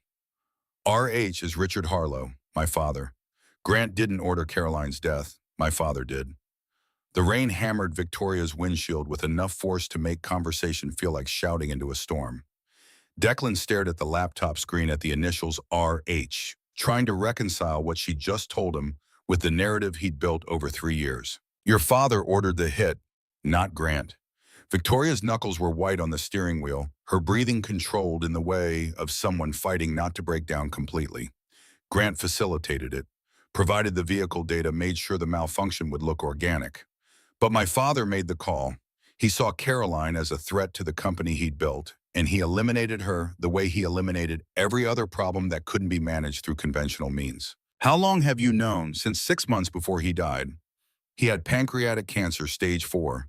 In the final weeks when the morphine wasn't working anymore, he started talking. Confessing maybe, or just unburdening himself before facing whatever comes after. He told me about Caroline, about the others, about building Helix on a foundation of buried evidence and people who'd gotten too close to the truth. Others. The word landed like a stone, dropping into still water ripples, spreading outward into implications Declan wasn't ready to process.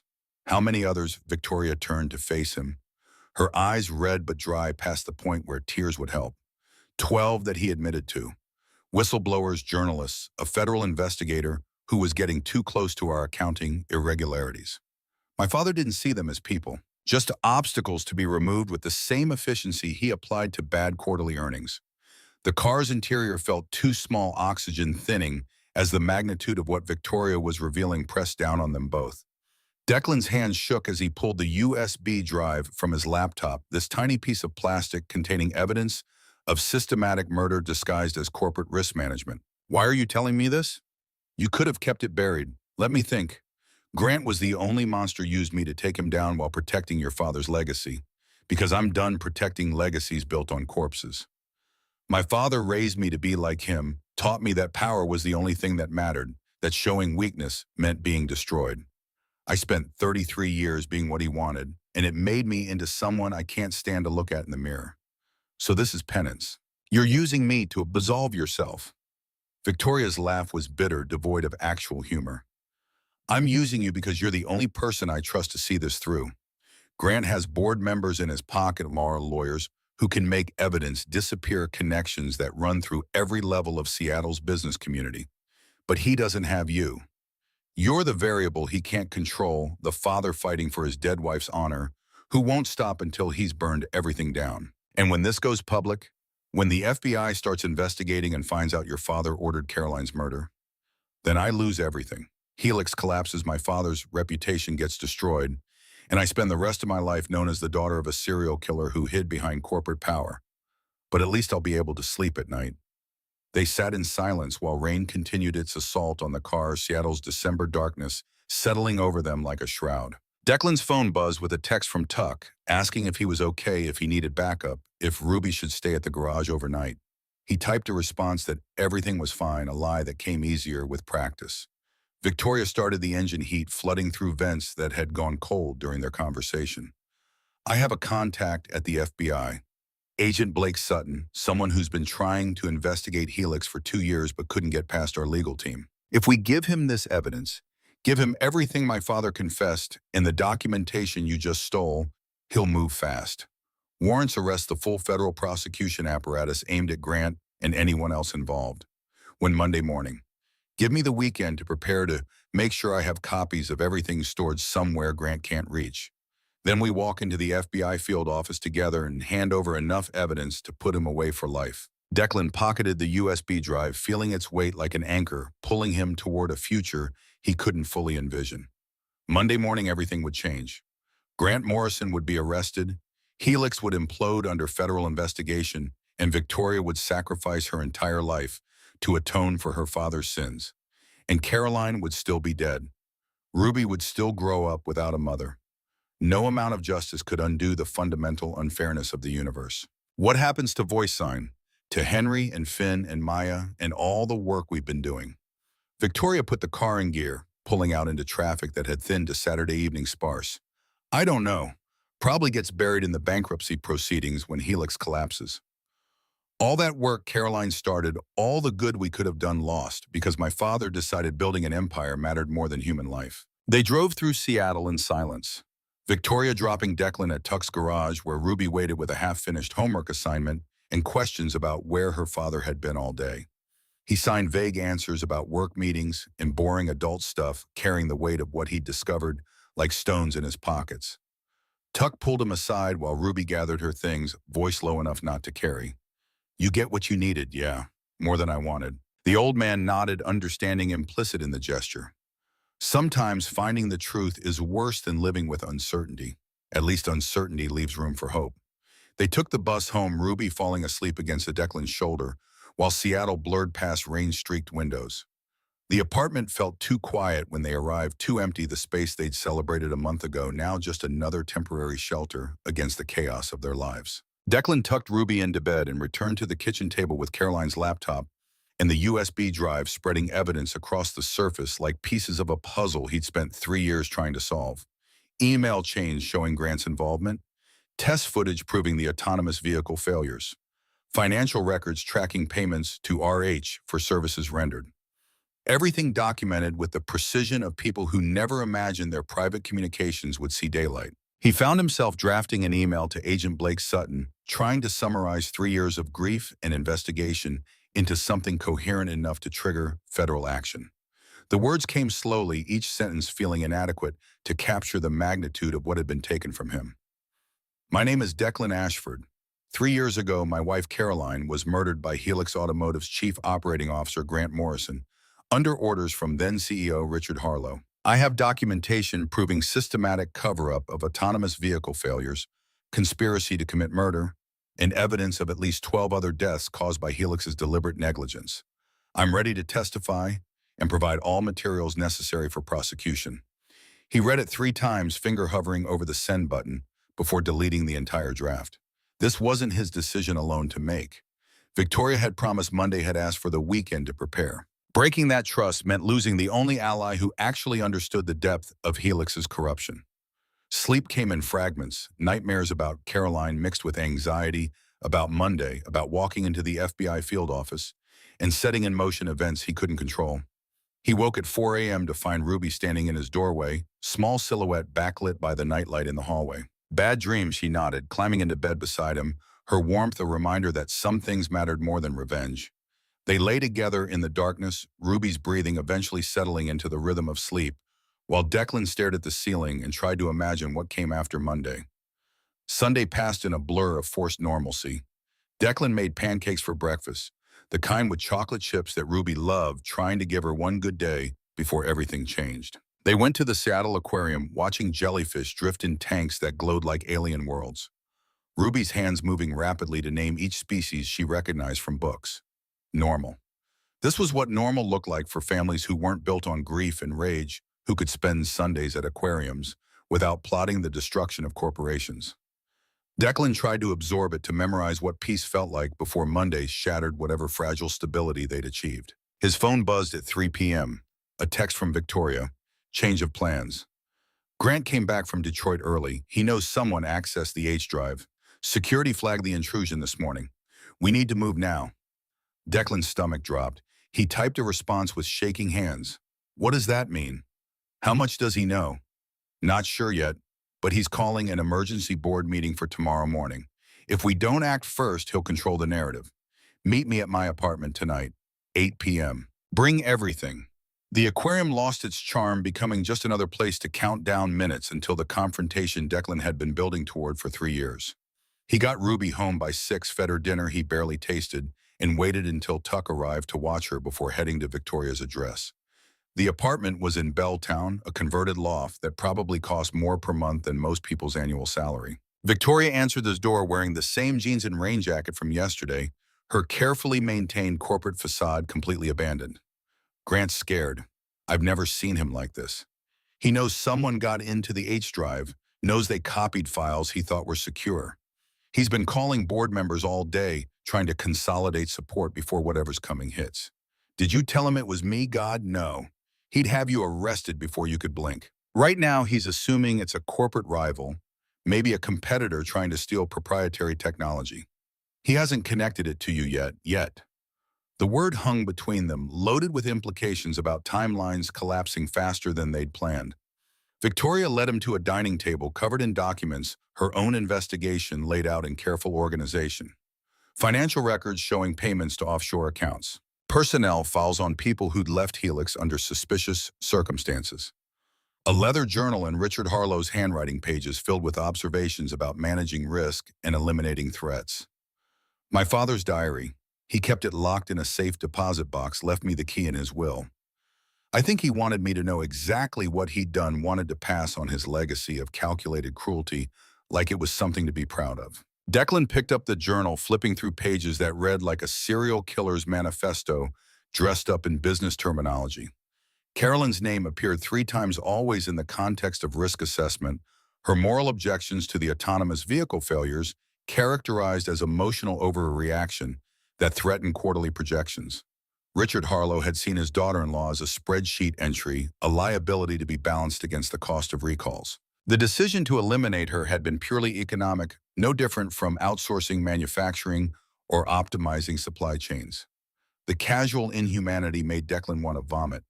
We need to get this to the FBI tonight. Not tomorrow, not Monday. If Grant's moving, we move faster. Victoria was already on her phone, calling a number she apparently had memorized. Blake, it's Victoria Harlow. I need to meet with you immediately. Yes, tonight. I have evidence of multiple homicides committed by Helix Automotive executives, including my late father. No, I can't wait until morning. If I don't hand this over in the next 2 hours, it's going to disappear, along with everyone who knows it exists. She listened for a moment, then provided an address.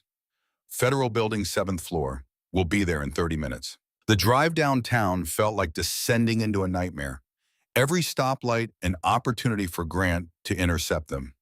Every car potentially filled with people sent to ensure the evidence never reached federal hands. Paranoia or reasonable caution, Declan couldn't tell anymore. The FBI field office occupied floors 5 through 9 of a brutalist concrete tower that looked designed to intimidate. Security was minimal this late on a Sunday, just a bored guard who checked their IDs and made them sign in before directing them to the 7th floor. Agent Blake Sutton met them in a conference room that smelled like stale coffee and institutional cleaning products. He was 38, black, with the kind of controlled intensity that suggested he'd been waiting for this moment his entire career. His eyes went immediately to the evidence Victoria spread across the table. Start talking, and don't leave anything out. Victoria led, her voice steady as she walked through Richard Harlow's confession, the systematic cover-up of autonomous vehicle failures, the pattern of eliminating whistleblowers who threatened to expose Helix's negligence. She presented her father's journal, the financial records, the offshore payments that corresponded to each incident. Declan added the files from the H drive, the email chain between Grant and Richard, the test footage, showing deliberate ignoring of safety failures. He explained Carolyn's final weeks, her discovery of the brake system flaw, her threat to contact federal regulators. Agent Sutton listened without interrupting, taking notes in a leather notebook that looked like it had survived decades of field work. When they finished, he leaned back in his chair and studied them both with an expression that gave nothing away. You understand what you're handing me. This isn't just corporate fraud or negligence. This is conspiracy to commit murder, obstruction of justice, racketeering. If even half of this holds up in court, Helix Automotive ceases to exist, and everyone involved spends the rest of their lives in federal prison. That's exactly what we want. Sutton's gaze shifted to Victoria's assessment, calculating her sincerity. You're Richard Harlow's daughter. You inherited his company, benefited from his crimes for years. Why turn on him now? Why destroy everything he built? Because I'm tired of being complicit in murder. Because I looked at myself in the mirror and realized I'd become exactly the kind of monster my father wanted me to be. Because if I don't do this, I'm no better than he was. The answer seemed to satisfy something in Sutton's evaluation. He stood, gathering the evidence into neat stacks. I'm opening an investigation effective immediately. As of right now, both of you are federal witnesses under protective custody. That means no contact with Helix employees, no going home without FBI escort, no discussing this case with anyone outside authorized personnel. Grant Morrison and approximately 15 other Helix executives will be arrested within 48 hours, pending grand jury indictment. What about my daughter? She's 7, she's with a friend, she can't be dragged into protective custody. Sutton made a note. We'll arrange secure housing for both of you. Your daughter will be brought to a safe location with her father under FBI protection. This is non-negotiable, Mr. Ashford. The moment Grant Morrison realizes what you've done, he becomes a threat to your family's safety. The reality of what they just set in motion crashed down on Declan like a physical weight. Ruby was about to be uprooted again, pulled from the fragile stability of their new apartment into federal protection because her father had decided revenge mattered more than her safety. He texted Tuck from the conference room under Agent Sutton's supervision, explaining in vague terms that something had come up, that FBI agents would be arriving within the hour to take Ruby to a secure location. Tuck's response was immediate. "Whatever you're doing, I hope it's worth it." Declan hoped so too, but hope felt increasingly like a luxury he couldn't afford. The safe house was a nondescript ranch in Shoreline, the kind of suburban anonymity that made it invisible among dozens of identical homes. Two FBI agents stood watch outside while Declan and Ruby settled into bedrooms that smelled like industrial cleaning products and featured furniture from a catalog designed by people who'd never actually lived in a house. Ruby explored with the resigned acceptance of a child who'd learned to adapt to sudden changes. Her hands moving in questions Declan struggled to answer. "Why are we here? Did something bad happen?" "I'm helping the police with something important. We need to stay here for a little while to make sure we're safe." Safe from what? From people who don't want the truth to come out. She accepted this with a nod, already moving on to inspect the kitchen and the backyard, visible through sliding glass doors. 7 years old, and she developed coping mechanisms that broke Declan's heart, the ability to treat upheaval as just another day in a life built on unstable foundations. Monday morning arrived, gray and cold rain that had been threatening all weekend, finally materializing into a downpour that turned Seattle's streets into rivers. Declan watched from the safe house windows as FBI agents coordinated the arrests, their operations visible through text updates from Agent Sutton. 6:47 a.m. Grant Morrison arrested at his home in Medina. No resistance. 7:23 a.m. Search warrants executed at Helix headquarters. All servers seized. 8:15 a.m. 14 additional arrests of Helix executives and board members. Each update felt like a small victory, evidence that the system could actually work when given proof too overwhelming to ignore. But the satisfaction was hollow revenge, tasting like ash when consumed instead of savored. Victoria called at 9 from her own safe house location, her voice carrying exhaustion that went beyond lack of sleep. "It's done. Grant's in custody, the evidence is secure, and my father's legacy is being destroyed exactly the way he deserved. I should feel triumphant. Instead, I just feel empty." Declan understood completely. They'd spent so long focused on this moment, they built their entire existence around the pursuit of justice, that actually achieving it left them adrift without purpose. What happens to VoiceSign? "To the work we were doing," Sutton says, "everything at Helix is frozen pending investigation. All projects suspended, all employees on administrative leave. The company's probably going to declare bankruptcy within the month. So Caroline's work dies with it. Everything she designed to help people buried because my father decided profit mattered more than human life." The irony was vicious. They'd destroyed Helix to punish Grant and Richard, but in the process they'd killed the one good thing the company had produced, the AI system that could have given voice to people the world refused to hear. Declan spent the rest of Monday watching news coverage of Helix's collapse, every major outlet, running stories about the arrests, the evidence of systematic cover-up, the victims whose deaths had been dismissed as acceptable losses. Caroline's name appeared frequently, her story framed as tragic catalyst that finally brought down a corrupt empire. Journalists requested interviews. Advocacy groups demanded congressional hearings. The story spread with the viral intensity of a scandal too perfect to resist, tech company built on murdered whistleblowers providing every element of narrative people craved. But none of it brought Caroline back. None of it changed the fundamental unfairness of Ruby growing up without a mother. Justice felt increasingly like a consolation prize for people who'd already lost everything that mattered. Tuesday brought the first complication. Agent Sutton arrived at the safe house with news that Grant Morrison's lawyers were already mounting a defense, arguing the evidence from the H drive had been obtained illegally and should be suppressed. "Is it true? Did you break any laws getting those files?" Declan met his gaze without flinching. "I hired someone to access a server I had no authorization to touch. So yes, technically it was illegal, but it was the only way to get evidence Grant had deliberately hidden." Sutton's expression suggested he'd expected this answer. The Fourth Amendment protects against unreasonable search and seizure by government, not private citizens. Anything you obtained illegally can still be used in court as long as you weren't acting as an agent of law enforcement. Grant's lawyers will argue entrapment, will claim Victoria set you up to circumvent legal restrictions. We need to be prepared for that argument. Is there a chance that evidence gets thrown out? There's always a chance. That's why we're building a parallel case using only legally obtained documentation. Victoria's father's journal, the financial records she inherited, testimony from former employees who witnessed the cover-up. It'll be harder to prove murder one without the H-Drive emails, but we can still get Grant on conspiracy and obstruction. Declan felt the ground shifting beneath him, the certainty of justice becoming increasingly uncertain the more lawyers got involved. This was why powerful people stayed powerful, why corporations could murder with impunity. The system was designed to protect them, to create enough procedural obstacles that even overwhelming evidence could be challenged and dismissed. The preliminary hearing happened a week later in federal court, a mahogany-paneled room that smelled like old money and institutional power.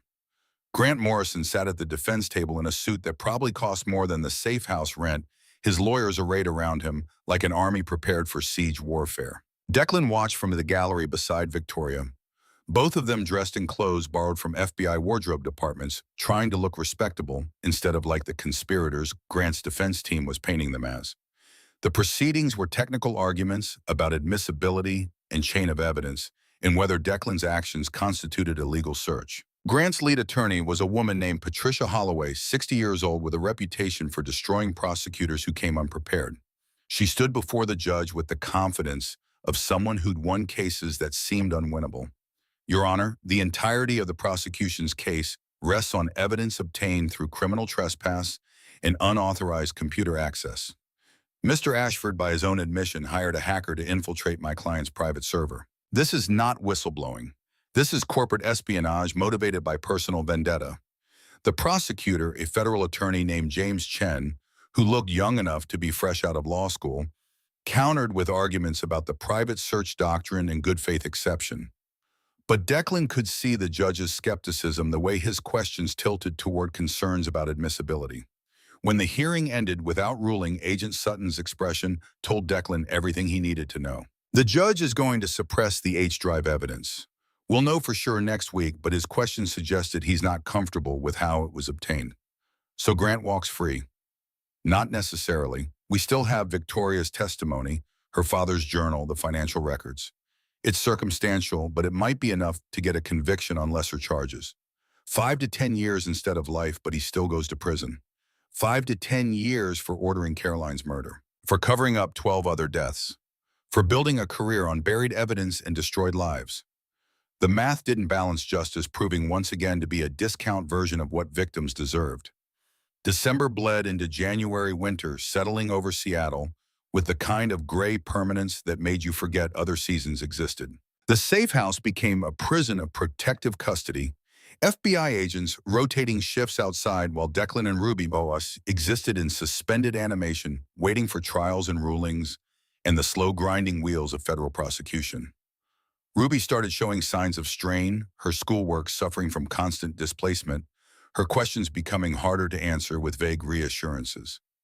She'd been uprooted too many times, asked to trust too many promises that everything would be okay eventually. One night, she climbed into Declan's bed, small body shaking with tears she tried to hide. I miss our apartment. I miss Tuck. I miss my friends at school. When do we get to go home?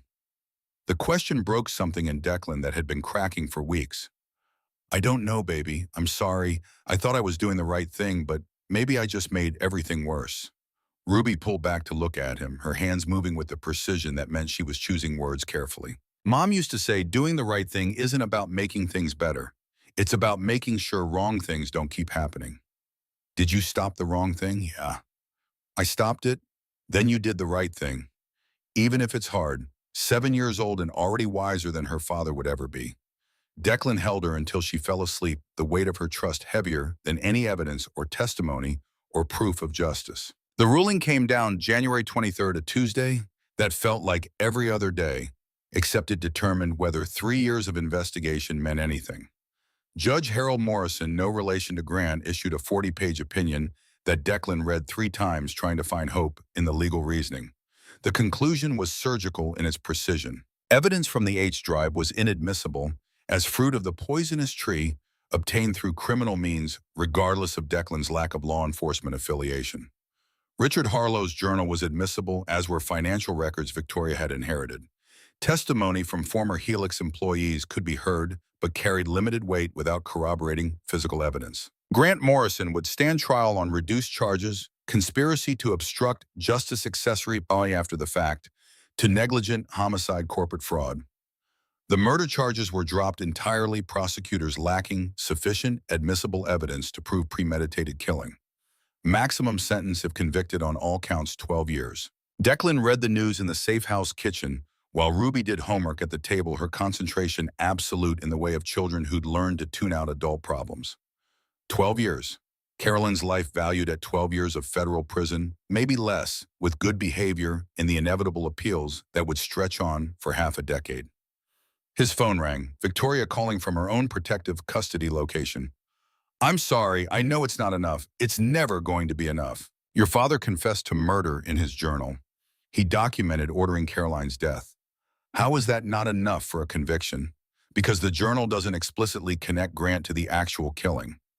It shows Richard made the decision, but prosecutors can't prove Grant knew the autonomous vehicle malfunction was deliberate murder instead of the accident we claimed it was.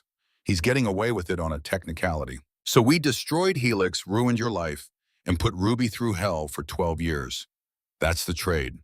Victoria was quiet for a long moment, the sound of her breathing the only indication she was still there. The trial starts in April. There's still a chance the jury convicts that Grant serves actual time. It's not the justice Caroline deserves, but it's something. Something. The word felt like surrender, acknowledgement that they'd fought as hard as they could, and the system had still found ways to protect the powerful from consequences that matched their crimes. February brought a development Declan hadn't anticipated. Harper Wallace, the investigative journalist who'd been following Helix's collapse, published a story that went viral within hours of posting. She'd spent weeks interviewing families of the 12 victims Richard Harlow had eliminated, weaving their stories into a narrative that transformed abstract corporate malfeasance into human tragedy. Carolyn's section was the longest, pulling from interviews with Declan and old colleagues who remembered her passion for making technology safer. Harper had found Carolyn's original emails to Grant, obtained through discovery in the criminal case, and published them alongside the test footage showing autonomous vehicle failures. The article ended with a question that resonated across social media and traditional news outlets. If evidence this damning still isn't enough for justice, what does that say about the system protecting corporate executives from accountability? The question sparked protests outside the federal courthouse where Grant's trial would be held. Advocacy groups for victims' families, tech ethics organizations, disability rights activists who'd lost VoiceSign when Helix collapsed. They assembled with signs demanding justice, their collective anger finally finding a target after years of being dismissed and ignored. Declan watched coverage from the safe house and felt something shifting in his chest. Maybe justice wasn't just about convictions and prison sentences.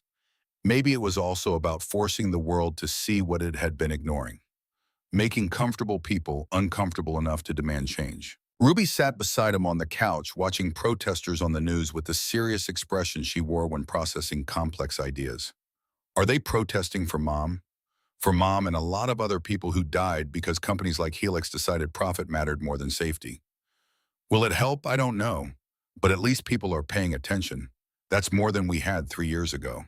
The trial began on April 15th, spring finally breaking through Seattle's perpetual gray, with cherry blossoms and longer days that felt like metaphors for hope Declan couldn't quite embrace. He'd been subpoenaed to testify, released from protective custody for the duration of proceedings, with the understanding that FBI agents would accompany him to and from court. Ruby stayed with Tuck during the day, the old man having been thoroughly vetted by federal investigators before being cleared for childcare duty. She understood her father was doing something important, that he was telling the truth about what happened to her mother, so the people responsible would be punished. 7 years old and already fluent in the language of justice delayed and justice denied, Declan took the stand on day 3 of the trial, swearing an oath on a Bible he didn't believe in to tell truth he'd been trying to expose for years. The prosecutor, James Chen, walked him through Caroline's final weeks, her discovery of the brake system flaw, her increasingly desperate attempts to get Helix leadership to address the safety issue. Tell the jury what your wife said to you the night before she died. Declan's throat tightened, memory flooding back with sensory detail that felt like drowning. She said she was scared, that Grant had called her into his office Friday afternoon and told her she needed to decide whether she valued her career or her principles more. She took it as a threat, but I told her she was overreacting, that Grant was just trying to intimidate her into dropping the issue. I should have listened, should have realized she was actually in danger. The courtroom was silent except for the scratch of the court reporter's machine. Every eye focused on Declan as he described the phone call Saturday morning, the police arriving at his door, the hospital where he had identified Caroline's body. Patricia Holloway, Grant's defense attorney, approached for cross-examination with the expression of a predator identifying weakness. Mr. Ashford, isn't it true that you blamed Helix Automotive for your wife's death? Long before you had any evidence of wrongdoing, I blamed them because they killed her. Objection, non-responsive. The judge sustained it, instructing Declan to answer the question asked.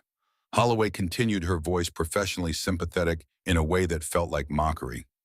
You filed a wrongful death lawsuit against Helix that was dismissed for lack of evidence. You lost your job at Cascade AI due to erratic behavior and anger issues. You spent 8 months homeless before finding minimum wage employment. Would it be fair to say you had significant motivation to see Helix destroyed regardless of truth? I had motivation to find out why my wife died. If that led to Helix being destroyed, it's because they deserved it. So you admit this is about revenge, not justice. It's about both. Caroline died because Grant Morrison and Richard Harlow decided her life was worth less than their quarterly profits. That's not opinion, it's documented fact. Holloway smiled, the expression suggesting she'd gotten exactly what she wanted. Documented in evidence you obtained illegally through criminal trespass and computer fraud. Evidence this court has already ruled inadmissible. So all we're left with is your vendetta against a company that employed your wife and provided your family with financial security for years. The cross-examination continued for 2 hours, Holloway systematically dismantling Declan's credibility, painting him as an unstable, grieving husband who'd fixated on conspiracy theories instead of accepting tragic accident. By the time he left the stand, Declan felt hollowed out, his pain weaponized against him, his quest for justice reframed as personal pathology. Victoria testified on day 5, her demeanor professional, despite testifying against her father's legacy and her company's entire executive structure. She walked the jury through Richard Harlow's journal, explaining his systematic approach to eliminating threats, the cold calculation with which he'd ordered Caroline's death. Holloway's cross-examination was brutal, focusing on Victoria's complicity, her years of benefiting from her father's crimes, her convenient decision to turn whistleblower, only after inheriting his estate and securing her own financial future. Ms. Harlow, you testified that your father confessed to ordering 12 murders. Yet you didn't contact authorities until 3 years after his death. Why the delay? I was a coward. I knew what he'd done, and I chose protecting his legacy over justice for his victims.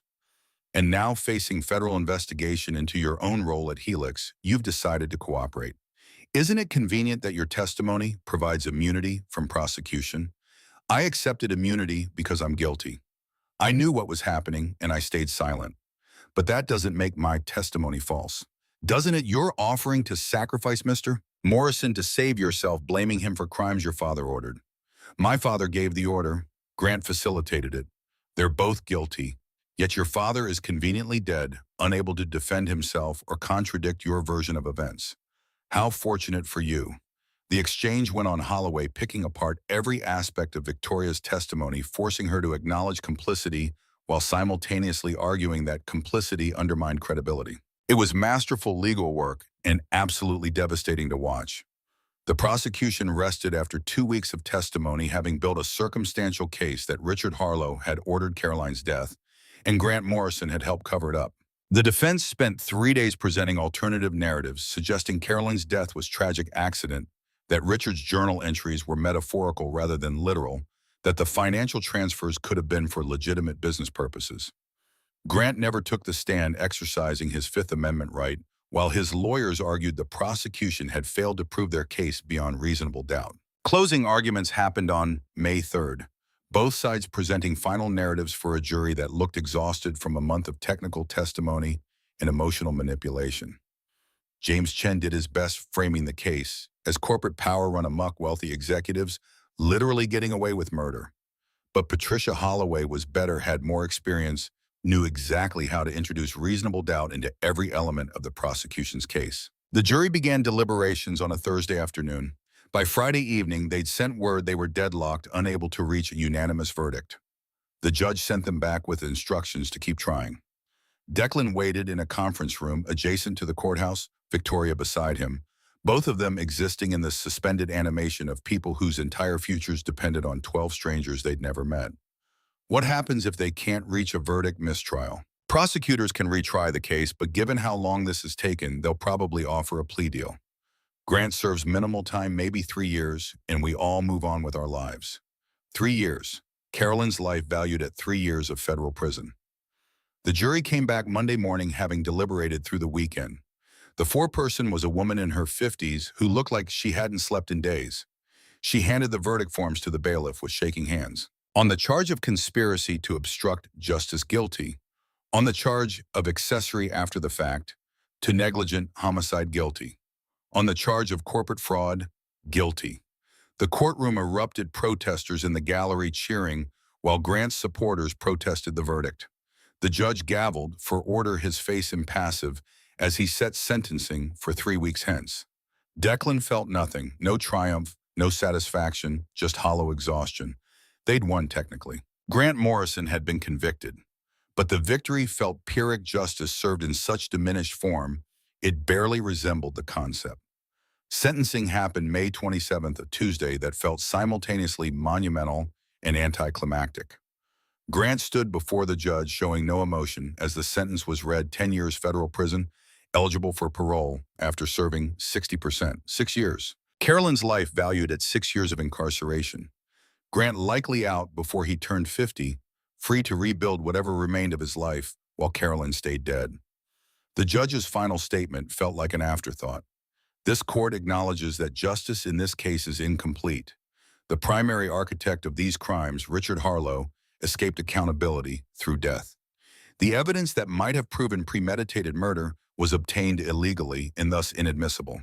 We work within the constraints of the law even when those constraints feel unjust. I can only hope the sentence provides some measure of closure to the victims' families. Closure. The word people used when they meant accept less than you deserve and move on. Declan left the courthouse through a crowd of reporters shouting questions he didn't answer. Victoria was somewhere behind him, giving a prepared statement about corporate accountability and systematic reform, but he couldn't focus on her words. Ruby waited in Tuck's truck parked a block away, the old man having brought her downtown, despite Declan's protest that she didn't need to witness this. She looked up as he climbed into the passenger seat, her small hands moving with a question he'd been dreading. Is it over, the trial? Yeah, Grant's going to prison, but Mom's still gone. The observation was so matter-of-fact it took Declan a moment to respond. Yes, sweetheart, Mom's still gone. That doesn't change. Ruby nodded like she'd expected this answer, had already processed the fundamental unfairness of the universe at an age when most kids still believed in justice and happy endings.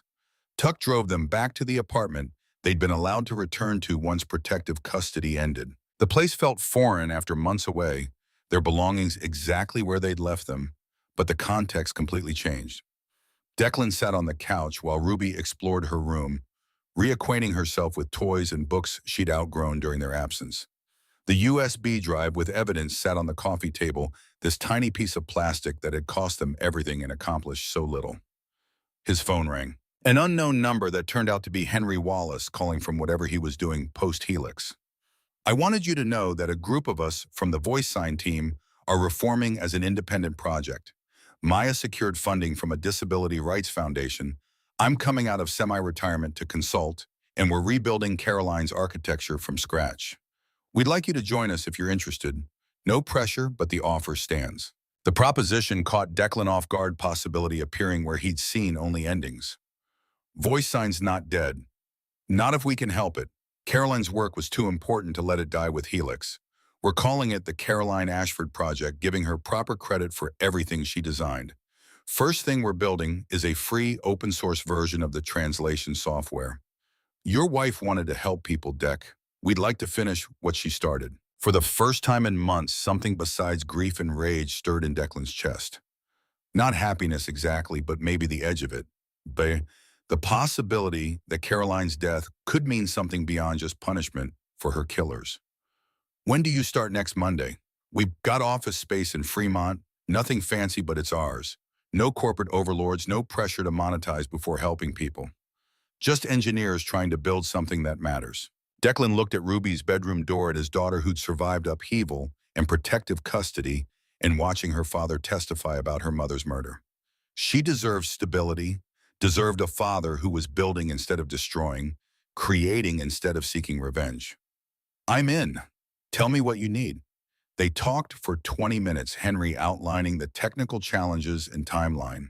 Declan's mind already spinning on solutions to problems Caroline had identified years ago. When the call ended, he sat holding the phone, the USB drive still on the coffee table beside Caroline's laptop.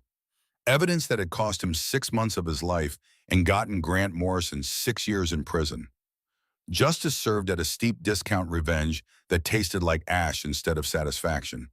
But maybe that wasn't the point anymore. Maybe justice wasn't about punishment, matching crime, but about making sure the wrong thing didn't keep happening. Preventing future Caroline Ashfords from being silenced by corporate power, giving voice to people the world had decided weren't worth hearing. Ruby emerged from her bedroom carrying her stuffed elephant and a drawing she'd been working on. It showed three figures, a tall man, a small girl, and a woman made of stars. The family they'd been, and the family they were absence and presence, occupying the same space. I finished it. Do you like it?